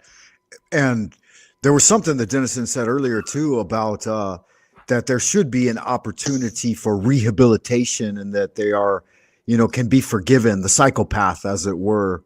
And I think that's important, that if we have the clear, distinct narrative of like where they actually came from, the root of the thing, then we wouldn't hold them up as heroes. We would pity them, in fact. And the power is still within our grasp and within our voice, but it's not well organized, and it's intentionally dichotomized, Incoherent. so, It's incoherent. incoherent. So that people can't grasp it. Is it really like great that I can spend 8 hours a day? And let's be realistic, if you're going to be a capitalist, we're talking closer to 10 to 12 hours a day. You need to work more than everybody else. If I spend that amount of time making some of the wealthy man more wealthy, and in doing so, I'm making him even like less independent and more powerful at the same time. And then reflectively, I'm making myself less independent as well, because that was time I could have used investing in myself. Is it really a trade up that I don't know how to spend, 6 hours a day growing my own food because I'm spending 10 hours a day in a cubicle or on a factory line? But see, that goes into what I said earlier about the paradox, right? Because how many of us are truly independent, right? How many of us know how to grow our own food? How many of us know how to hunt? How many of us know how to survive in the wilderness? I mean, I only know how to do some of this stuff because I was in the military for 8 years, right? But for most people don't know how to do that, and especially a world-class violinist, as we mentioned earlier, talking about violinist, a pianist, cello player. These are at the highest level. It requires a lifelong dedication to this, and at the expense of other life, life sustaining abilities, life skills. You compromise those life skills in order to excel at this very one thing. And so I don't know. I mean, is the aspiration, is the goal really independence? And if so, is that the goal for the aggregate, or there's just a select few of people that that maybe aspire to be truly independent. And I what does think that look like? Because if you're truly independent, you know, like if you're living off the land, that's a full-time obligation. That's a full-time occupation, right? Well, it's engineered into it too. It's kind of baked into the model that we're living in via careful planning on their part, right? Like you guys have mentioned that it requires a lot to live off the land, but I see farmers in the rural areas here in China, and they in fact they produce quite a bit of food like independently in small communities and stuff with very little effort. In fact, like there's busy work in the spring and there's some tending throughout the summer, but you're overestimating the actual amount of hours it requires to feed a village. It's really not that much. The farmer The, tends to be a pretty easygoing guy. Works a little in the morning and a the little way in it the used to afternoon. be, right? The way it used to be in the UK back in, I forget when it was. It was like either the 1200s or something around the 1200s. A man only had to work for 3 months of the year to fully sustain, like comfortably sustain an entire family by himself. He only had to work for 3 months of the year. even Right. th- even these Federal Reserve notes that have taken the place of that, supposedly, when my father was a young man, he could support a family from his job alone. And he didn't finish college and was a blue collar worker his entire life. So this system is not working. It's getting No. worse right before our Oh eyes. yeah, it's And absolutely getting I worse, and it's think intentional. Yeah. the mistake, the corporate deceit, even if it's not an intentional lie here, is that it would take you all day to commercially farm in order to turn Federal Reserve notes into something that can sustain your farm and your family. Yeah, Then you'd that's a have to fact. farm all day long, right? But just to feed yourself, your wife, and your 3 kids, it's only going to take you an afternoon. Yeah. But as I said earlier, right, try having a cow anywhere in a major metropolitan area. Try Yeah, having a pig. exactly. Less, With husbandry, it would be even less effort. So yeah, that was actually that I was gonna comment on that about cities, right? The reason that cities exist is because of industrialization, right? And the people who lived in the city, actually in the city, they were the fucking workers and the grafters, and the city was a dirty, horrible place because that's where the industry was, right?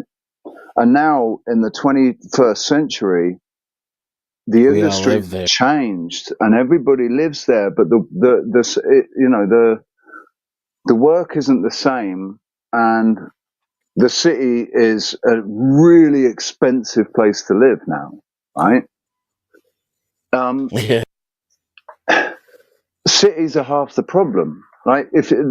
Cities require centralization of things like food because you can't grow a crop on your patio in your apartment. You know, it's not really a practical, feasible thing to do. You're not going to be able to grow potatoes, and it's not going to be a practical thing to keep fucking goats and chickens in an apartment on the 10th floor. So that's why they want to cram everybody into cities, to make everybody totally dependent, absolutely totally dependent on them, so they can control, the food supply for everyone. And then you kind of get trapped in a city because for me, um, oh yeah, I have to live in a city. Like I would rather not live in a city. I like to do a lot of outdoor stuff. Like one of my friends lives kind of far, and like he lives like at the foothills of the mountain, and it's just great to go out there. But it's not feasible for me because I need to be in proximity to my job. And Yeah. so because of that, need to be in proximity to my job. I have to live in a city, and then living in a city costs a whole lot of money. So then I need to work hours. Theoretically, I'm in a position now where I don't have to work as much if I don't want to, but You know, for most people, you got to work a lot of hours just to maintain a lifestyle because it's expensive. For me, I live close enough where I can take the bus to work. I don't hardly drive my car. I drive my car like when I'm on my days off and I go out, go out shooting, go out in the woods, go camping and stuff like that. But for the most part, I drive the bus to and from work. I drive the bus to the grocery stores. I drive the bus to the gym. And so that's easier for me. But for a lot of people that live in a city where I'm at, they don't even have cars because they can't afford it. Because living in the apartment that they live in, the rent is so much, it's impossible to own a car, and then the parking is separate from the rent. So just to have the car is $250 a month just to park it in the garage, and then of course the gas and the registration. So it kind of traps you. That'll be why that'll be why the SNAP payment thing happened, right? About people cashing in their SNAP benefits to pay for their cars and shit. That's what's been going around on YouTube in the last week or so. I've been seeing, where they've stopped SNAP benefits, and it's caused a lot of issues, obviously. Well, the SNAP benefit issue really stems from the fact that the SNAP benefits never needed to be that high to begin with, even for a family that's truly in need. Obviously, they receive a lot more money on that SNAP benefit card than what they needed because they had residual enough to supply food for their family and then sell off the excess, for 50 cents on the dollar, which was normally the going rate. That's not a needy family, though. Huh? That's not a needy family, though. Right. And the budget had doubled under Biden, and there was a lot of people that shouldn't be getting it were getting it. So time to reboot. Well, I mean, even like a needy family, like I would everybody should get food. Yeah. In this country, we can more than afford to provide the basic food requirements for every citizen. Well, I guess absolutely. I guess the argument is also like I think that, and we talked about the wealthy class, right? Yeah, China does it. No homeless, no starving. But and you talk, well, I mean, but there's still people in China that arguably live in poverty. So there is a cash. I think the biggest not issue, really. There's not think the really biggest any poverty it's this idea of what poverty is. Like, if you're saying that they're living without cash, they don't have a lot of money, cash money. That's absolutely true. Yeah, they don't, but they do still have enough food and energy. They live in a different way. It's a lot more simple. Their requirements aren't as such, but compared to the Western world, they're absolutely living in poverty. Right. No, so they've pulled the entire nation pretty much up out of poverty. There's plenty of shelter. There's an abundance of food and power. I haven't seen the problem any is example. The problem is that you have people again who want to aggregate in the city. And so there's people in the city, even though there's plenty of housing in areas of China, there's ghost cities in China, right? This is incentives. But there's people that live in the city, and because they live in a city and they can't afford it, they're living in poverty, even though that if they lived in available housing that's already out there, they probably wouldn't have that issue. But even China has a lot of issues with corruption and at all levels. So I really don't think that there's any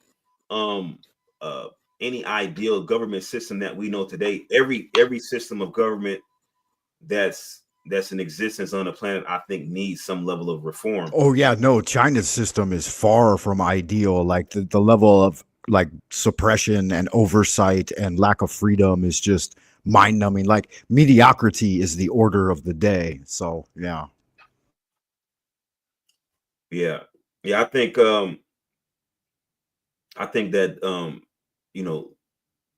living in proximity to the city kind of traps you in this doom loop. And I think that one of the things that we talked about earlier was that you have some of these existing families that by all intents and purposes function as royalty within the United States.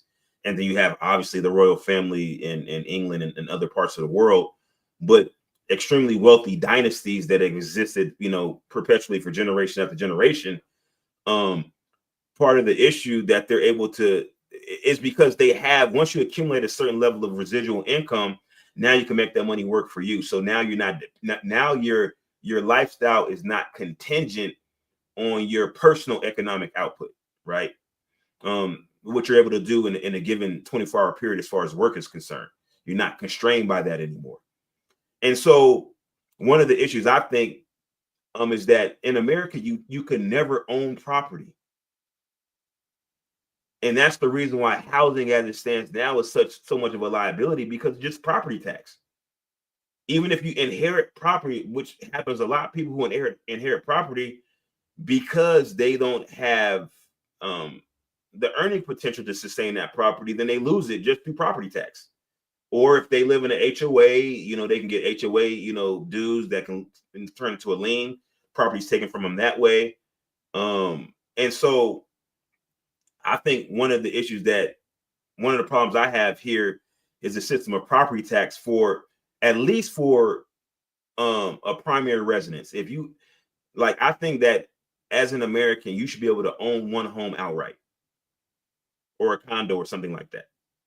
I think you should be able to own it outright and not be subjected to property tax. Now, a corporation shouldn't be able to avoid property tax, or if you own a second, vacation home, or 3 and 4 homes, things like that. But as it stands now, somebody can inherit property and lose the property, even if the property is paid off. It's like you're being taxed. You get taxed when you buy the property, and then you're taxed annually based on an unrealized gain. They project the property to be worth X amount of money, and then if you sell it, you may not be able to sell that property for the amount of money that the city claims that it was worth. Yeah, that's true. Yeah, you should be able to defer. Are your taxes high? Because I have like a 10-acre plot in Tennessee, and I only pay $100 a year on it. So I'm curious. I have 4,500 square feet. I pay $9,000 a year property tax. Good Lord. That's highway robbery. But I live in Seattle. So, I mean, what can I say? And there's people that live, because Seattle has a lot of water too. So if you live on the water, it's like 0.25% higher property tax annually. So they pay even more. And I think there's parts where, like, if you live like on a sound, or Lake Washington, I think it's a 0.5% higher. So, yeah, I mean, but it is what it is. That's why I was saying, owning a home, owning any property is a liability. And we talked earlier about lottery winners. That being like pretty much the only way most people can hope to like really break into that upper stratosphere of wealth is through some type of fluke, like winning the lottery. But even them, they have a lump sum, but if they don't have a way to continue earning money,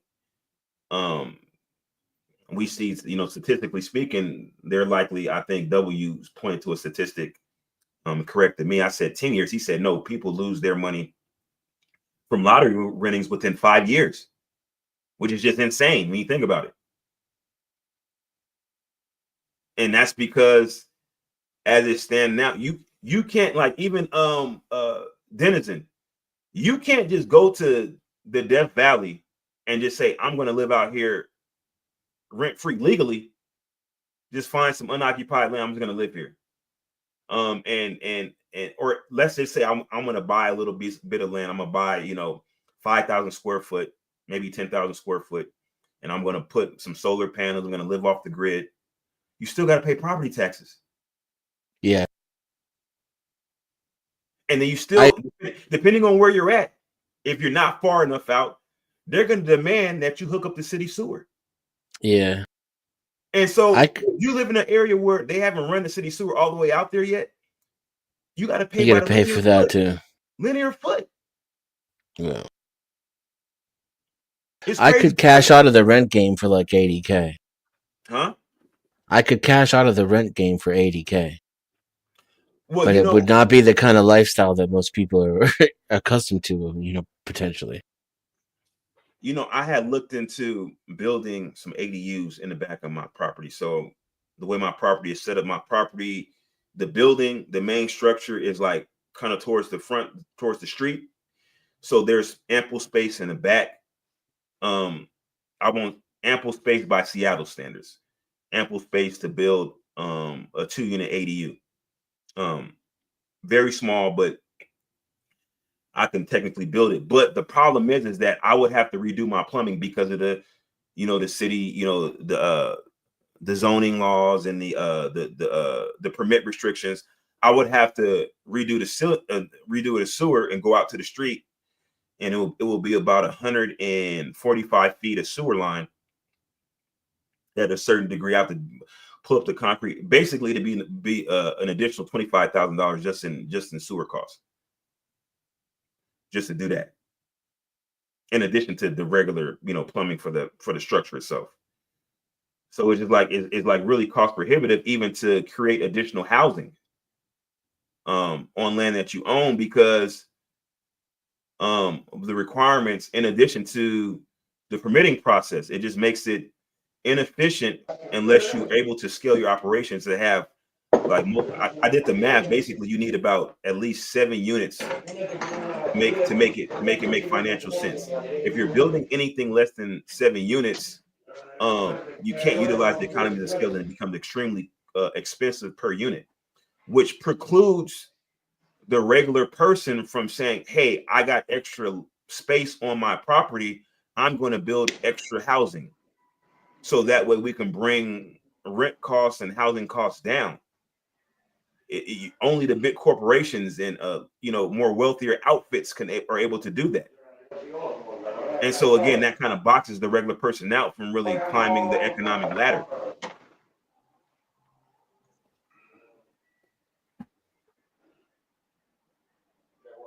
Lument Finance Trust right now is paying dividends at 16%. 16%? Yeah. That is insane. Yeah. That's crazy. What does that company do? That is an LFT or EFT. So it's like local companies. Yeah, they got S&P Energy. Oh my God, I need to sign if up you for that if you break it down to a company, Pfizer pays 7%. Verizon pays 6.5%. Oh, I need to put my money in that. I got about 50,000. I was looking to put into some pull from my checking account. Hey, listen, kids. While we're talking about investing money, while we're talking about that, you gotta let me.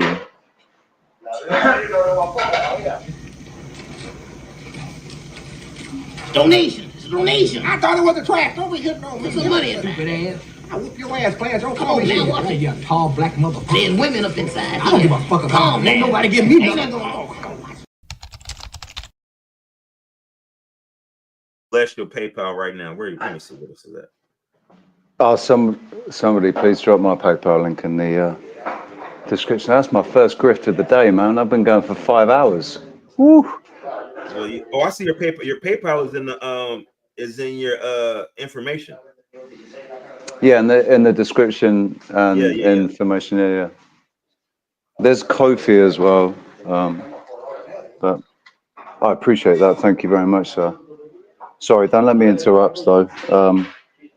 I don't have much to contribute to this conversation because money is something that has never been. It's always been in short supply for me. So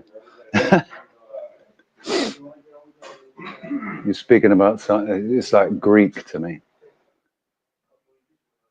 but I appreciate it though.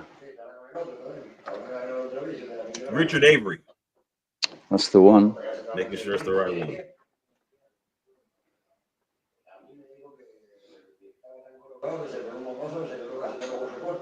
Or actually, you can't see it because I got their thing up on my name on this phone is I can't. What is it? It's Ricardolio. Something.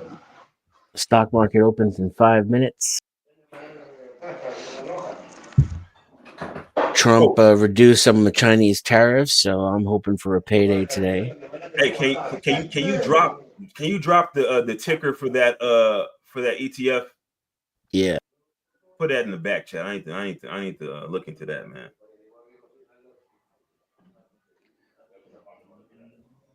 Do you run a trading channel, Denizen? Because those seem to be really popular.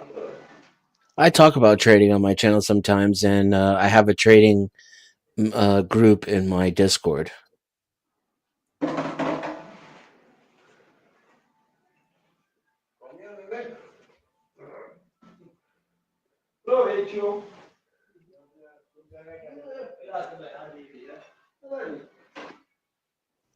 Would you say, all in all, like you're happy with like what you've learned and the returns on the way you make money in the market? Like, is it,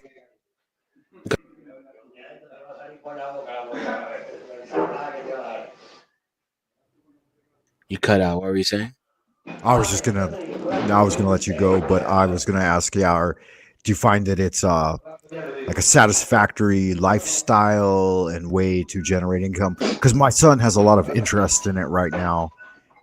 He's like 16, 17 years old. He wants to start figuring it out. He's been learning a little bit on his own. If I could go back and do it over again, I would spend my youth accumulating as much cash as I could in any way that was made available to me, like mopping floors, working at McDonald's. If he's young and healthy, I would exploit that.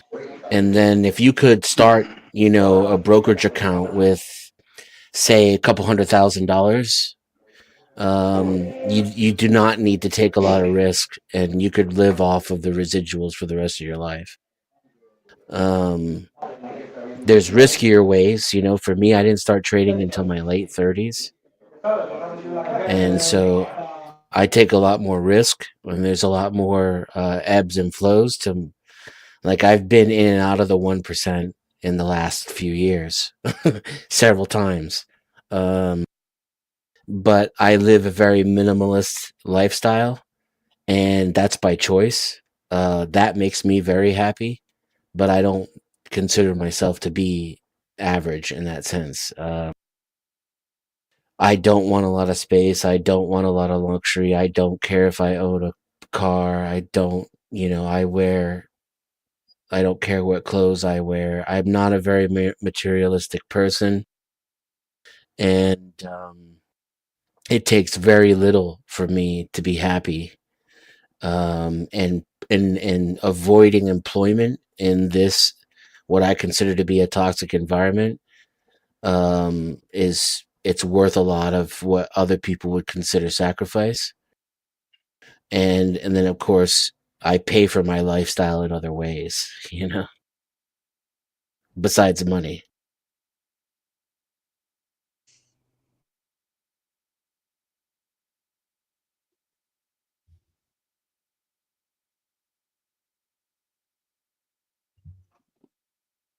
Don't get caught on the rat race, though. If you're young, recognize it for what it is, exploit it, extract wealth from it, and turn it into real estate. And you could be retired in your 20s.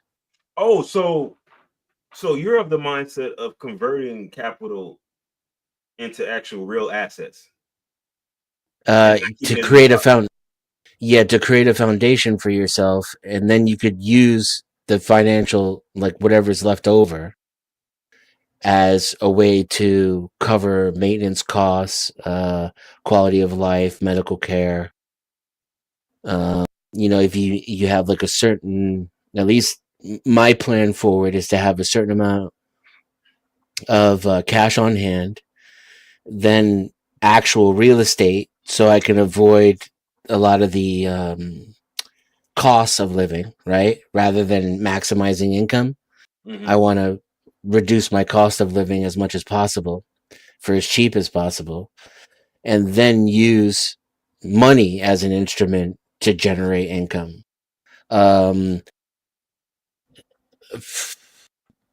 selling covered calls on stocks that I own that pay high dividends is my end game.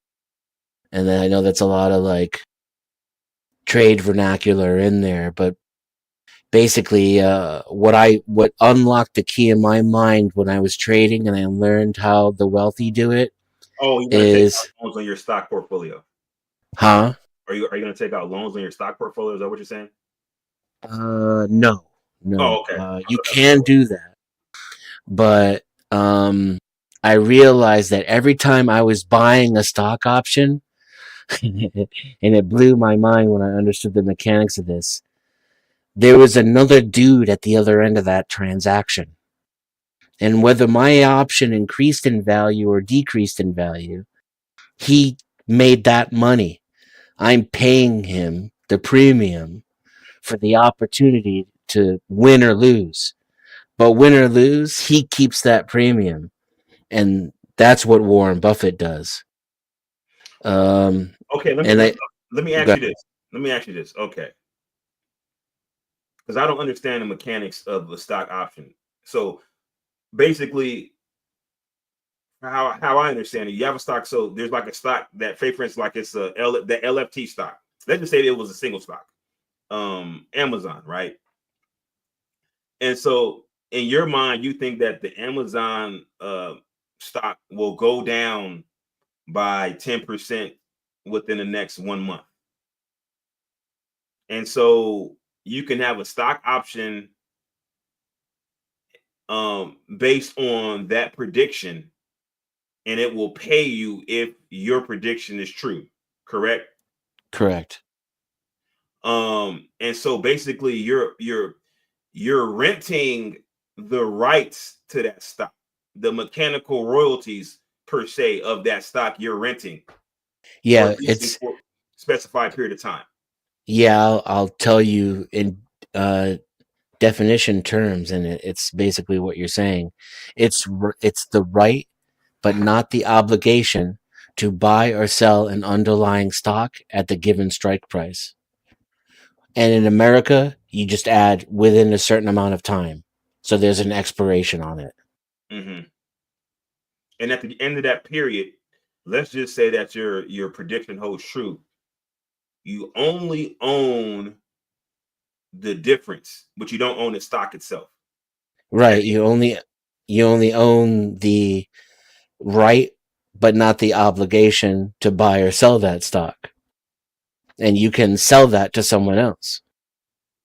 And here's the deal, like, if I'm going to sell that right to you, I want it to depreciate, because in order to cover my ass, right? I got these shares, right? And I sell you the right to buy or sell them, like 100 of them or 1,000 of them. But it's before a certain expiration. So before that expiration comes along, I'm going to want to buy back that right from anyone. It doesn't matter, so long as I'm buying back the right and I'm no longer liable. So let's say I sell the right or the obligation to you for $100, and by the time it expires, it's worthless because the prediction was wrong. I can buy back that obligation for a penny, literally, probably 2 to 4 cents at the least, because for it to go through an actual broker. And so I keep the difference. Does that make sense? Okay, so now what if my prediction is that, say for instance, the Amazon stock, let's just say this Amazon stock is $1,000 a share, and I say, okay, I think within a month it's going to be $1,100 a share, right? And then my prediction is true. I collect the $100 per share. What happens to you as the owner of the stock?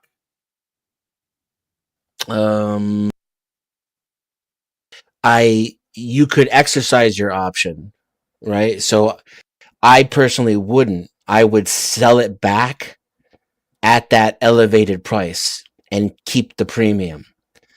But if you exercise the option, then that person is obligated to sell you those shares at that lower price.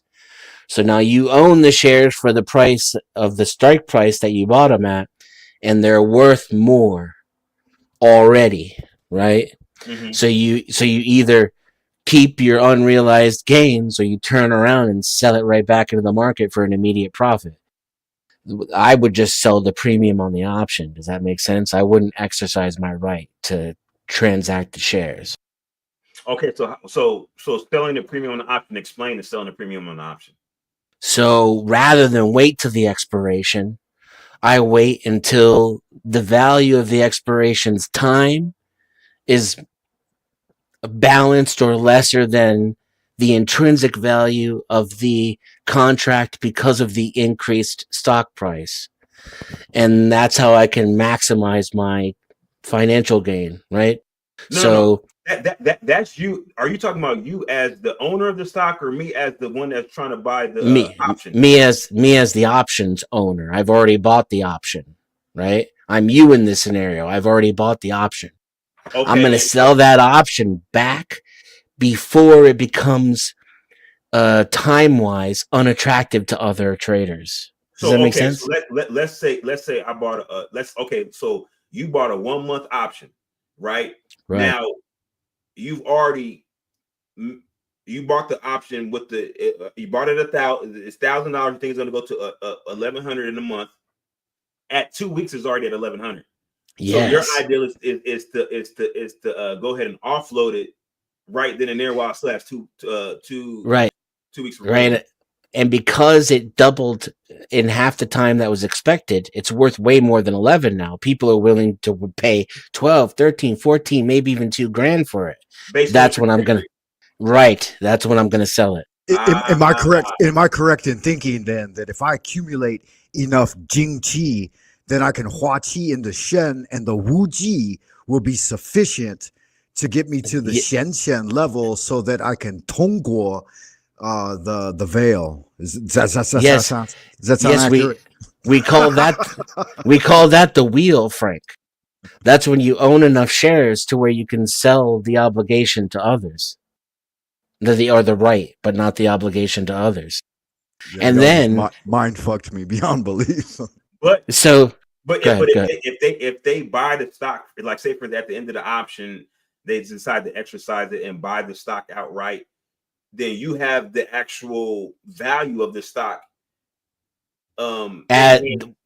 when you owned it. So like all you ever lose that way is the gain that you would have gotten if you made the right decision. You never lose the value of the stock that you're already holding. That's the fucking beauty of it. That's the pimp status level. So and just take that money, just buy some more of that same stock. Exactly. You're right back into the game with the cash you just got. You can change to another stock. You can get less of the same stock, and you're not going to sell all of your stock, right? So you're really just putting more stock back into your pile, right? I'm only going to risk 10 to 90%. Let's say 10%, right? But you could risk up to 90 if you wanted. But the point is, you're still going to have a pile of that stock to collect on. You're collecting dividends. You have the value of the stock. The price just went up, which is why you lost money because you didn't get that gain.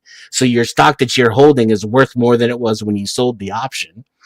And you're just adding more to that pile and increasing the percentages of and lowering the risk in order to get the return you need. It's like having a car dealership and leasing your vehicles, but less risky because the stock doesn't have wear and tear on the stock. Right. The vehicle has wear and tear on the stock, but that's baked into the actual leasing cost, the wear and tear of the vehicle. Right. But there's other reacquisition costs if somebody tries to run off with your vehicle. There's other stuff involved, obviously, but so it's basically less risk involved, less headache doing the stocks. And the more stock you own, the larger your portfolio, the less percentage of your overall stock you have to risk, and the more premium you can potentially collect on each transaction. Would it behoove you then to become a politician and get some insider information? Yeah, you might even marry one. If your name was Pelosi, you might marry a trader or a senator. Or you could just marry some type of hedge fund manager but I don't know how much. I mean, they will probably know more than the average Joe, but definitely not as much as somebody who's actually creating legislation that's going to adversely affect the stocks being traded. I'll tell you my largest trade. I started trading because I saw Nancy Pelosi stealing and doing it. And so I made the decision. I was like, first of all, these morals that I've had to not do this my whole life I didn't affect society. I haven't made anybody else more moral. No one chooses my principles. They just laugh at me and exploit me. And all it's done is made me broke and broken. So fuck that. I'm going to use money to make money, and I don't care about the morality of it. The other part of that equation was she's a fucking idiot. She can't even speak English. So if she can do it, I can do it. And with those principles in mind, I taught myself how to trade.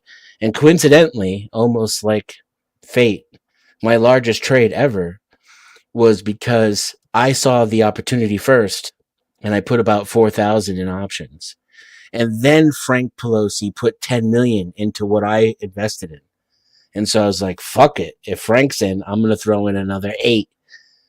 And that 12 grand turned into 60 grand within 36 hours after that. Nice. Wow, that's really interesting. Do you I won't say trading, I won't insult you. I'll say speculate with cryptocurrency. No, I never liked it. And where I saw the potential was in like the intercurrency trade, because the crypto is just too volatile and like the fundamentals are removed. But there's so many different coins as a result of that there's like pennies in between. So like if I change one crypto into another kind, there's a loss there, right? And I wanted to be that guy. So I set up software and computers to like just buy crypto and sell it into the ones that had the lower transaction fees, and then buy and sell and just go from one type of crypto to the other and collect the pennies on each transaction. And as you can imagine, at a scale that I could afford to do that, both with technology, because you needed computing, and money. I didn't own a lot of crypto. It just wasn't cutting it. I was making like $7 a week. And then you minus the amount of energy costs that you use to run a computer. Right. And then I looked into that. I looked into cryptocurrency, and I started looking at, because I already pay a lot of energy costs as it is, And it's like I was thinking, like, okay, now if I run this, it's gonna cost it's not gonna really make a lot of, unless you're able to do it at scale. You need to have like an entire farm. Probably need to have at least like about 30, 40 GPUs to even really make it make sense. Yeah. And I'm curious, what's your take on the recent shutdown on the U.S. penny, and is that going to like turn into some sort of scheme that they're like siphoning more money out of the U.S. economy by doing that? It's like a little bump for businesses, It's almost like if I didn't live in a corrupt, disgustingly exploitive system and people were actually taken care of, I wouldn't mind if they, stole a penny here or there. Shut it down!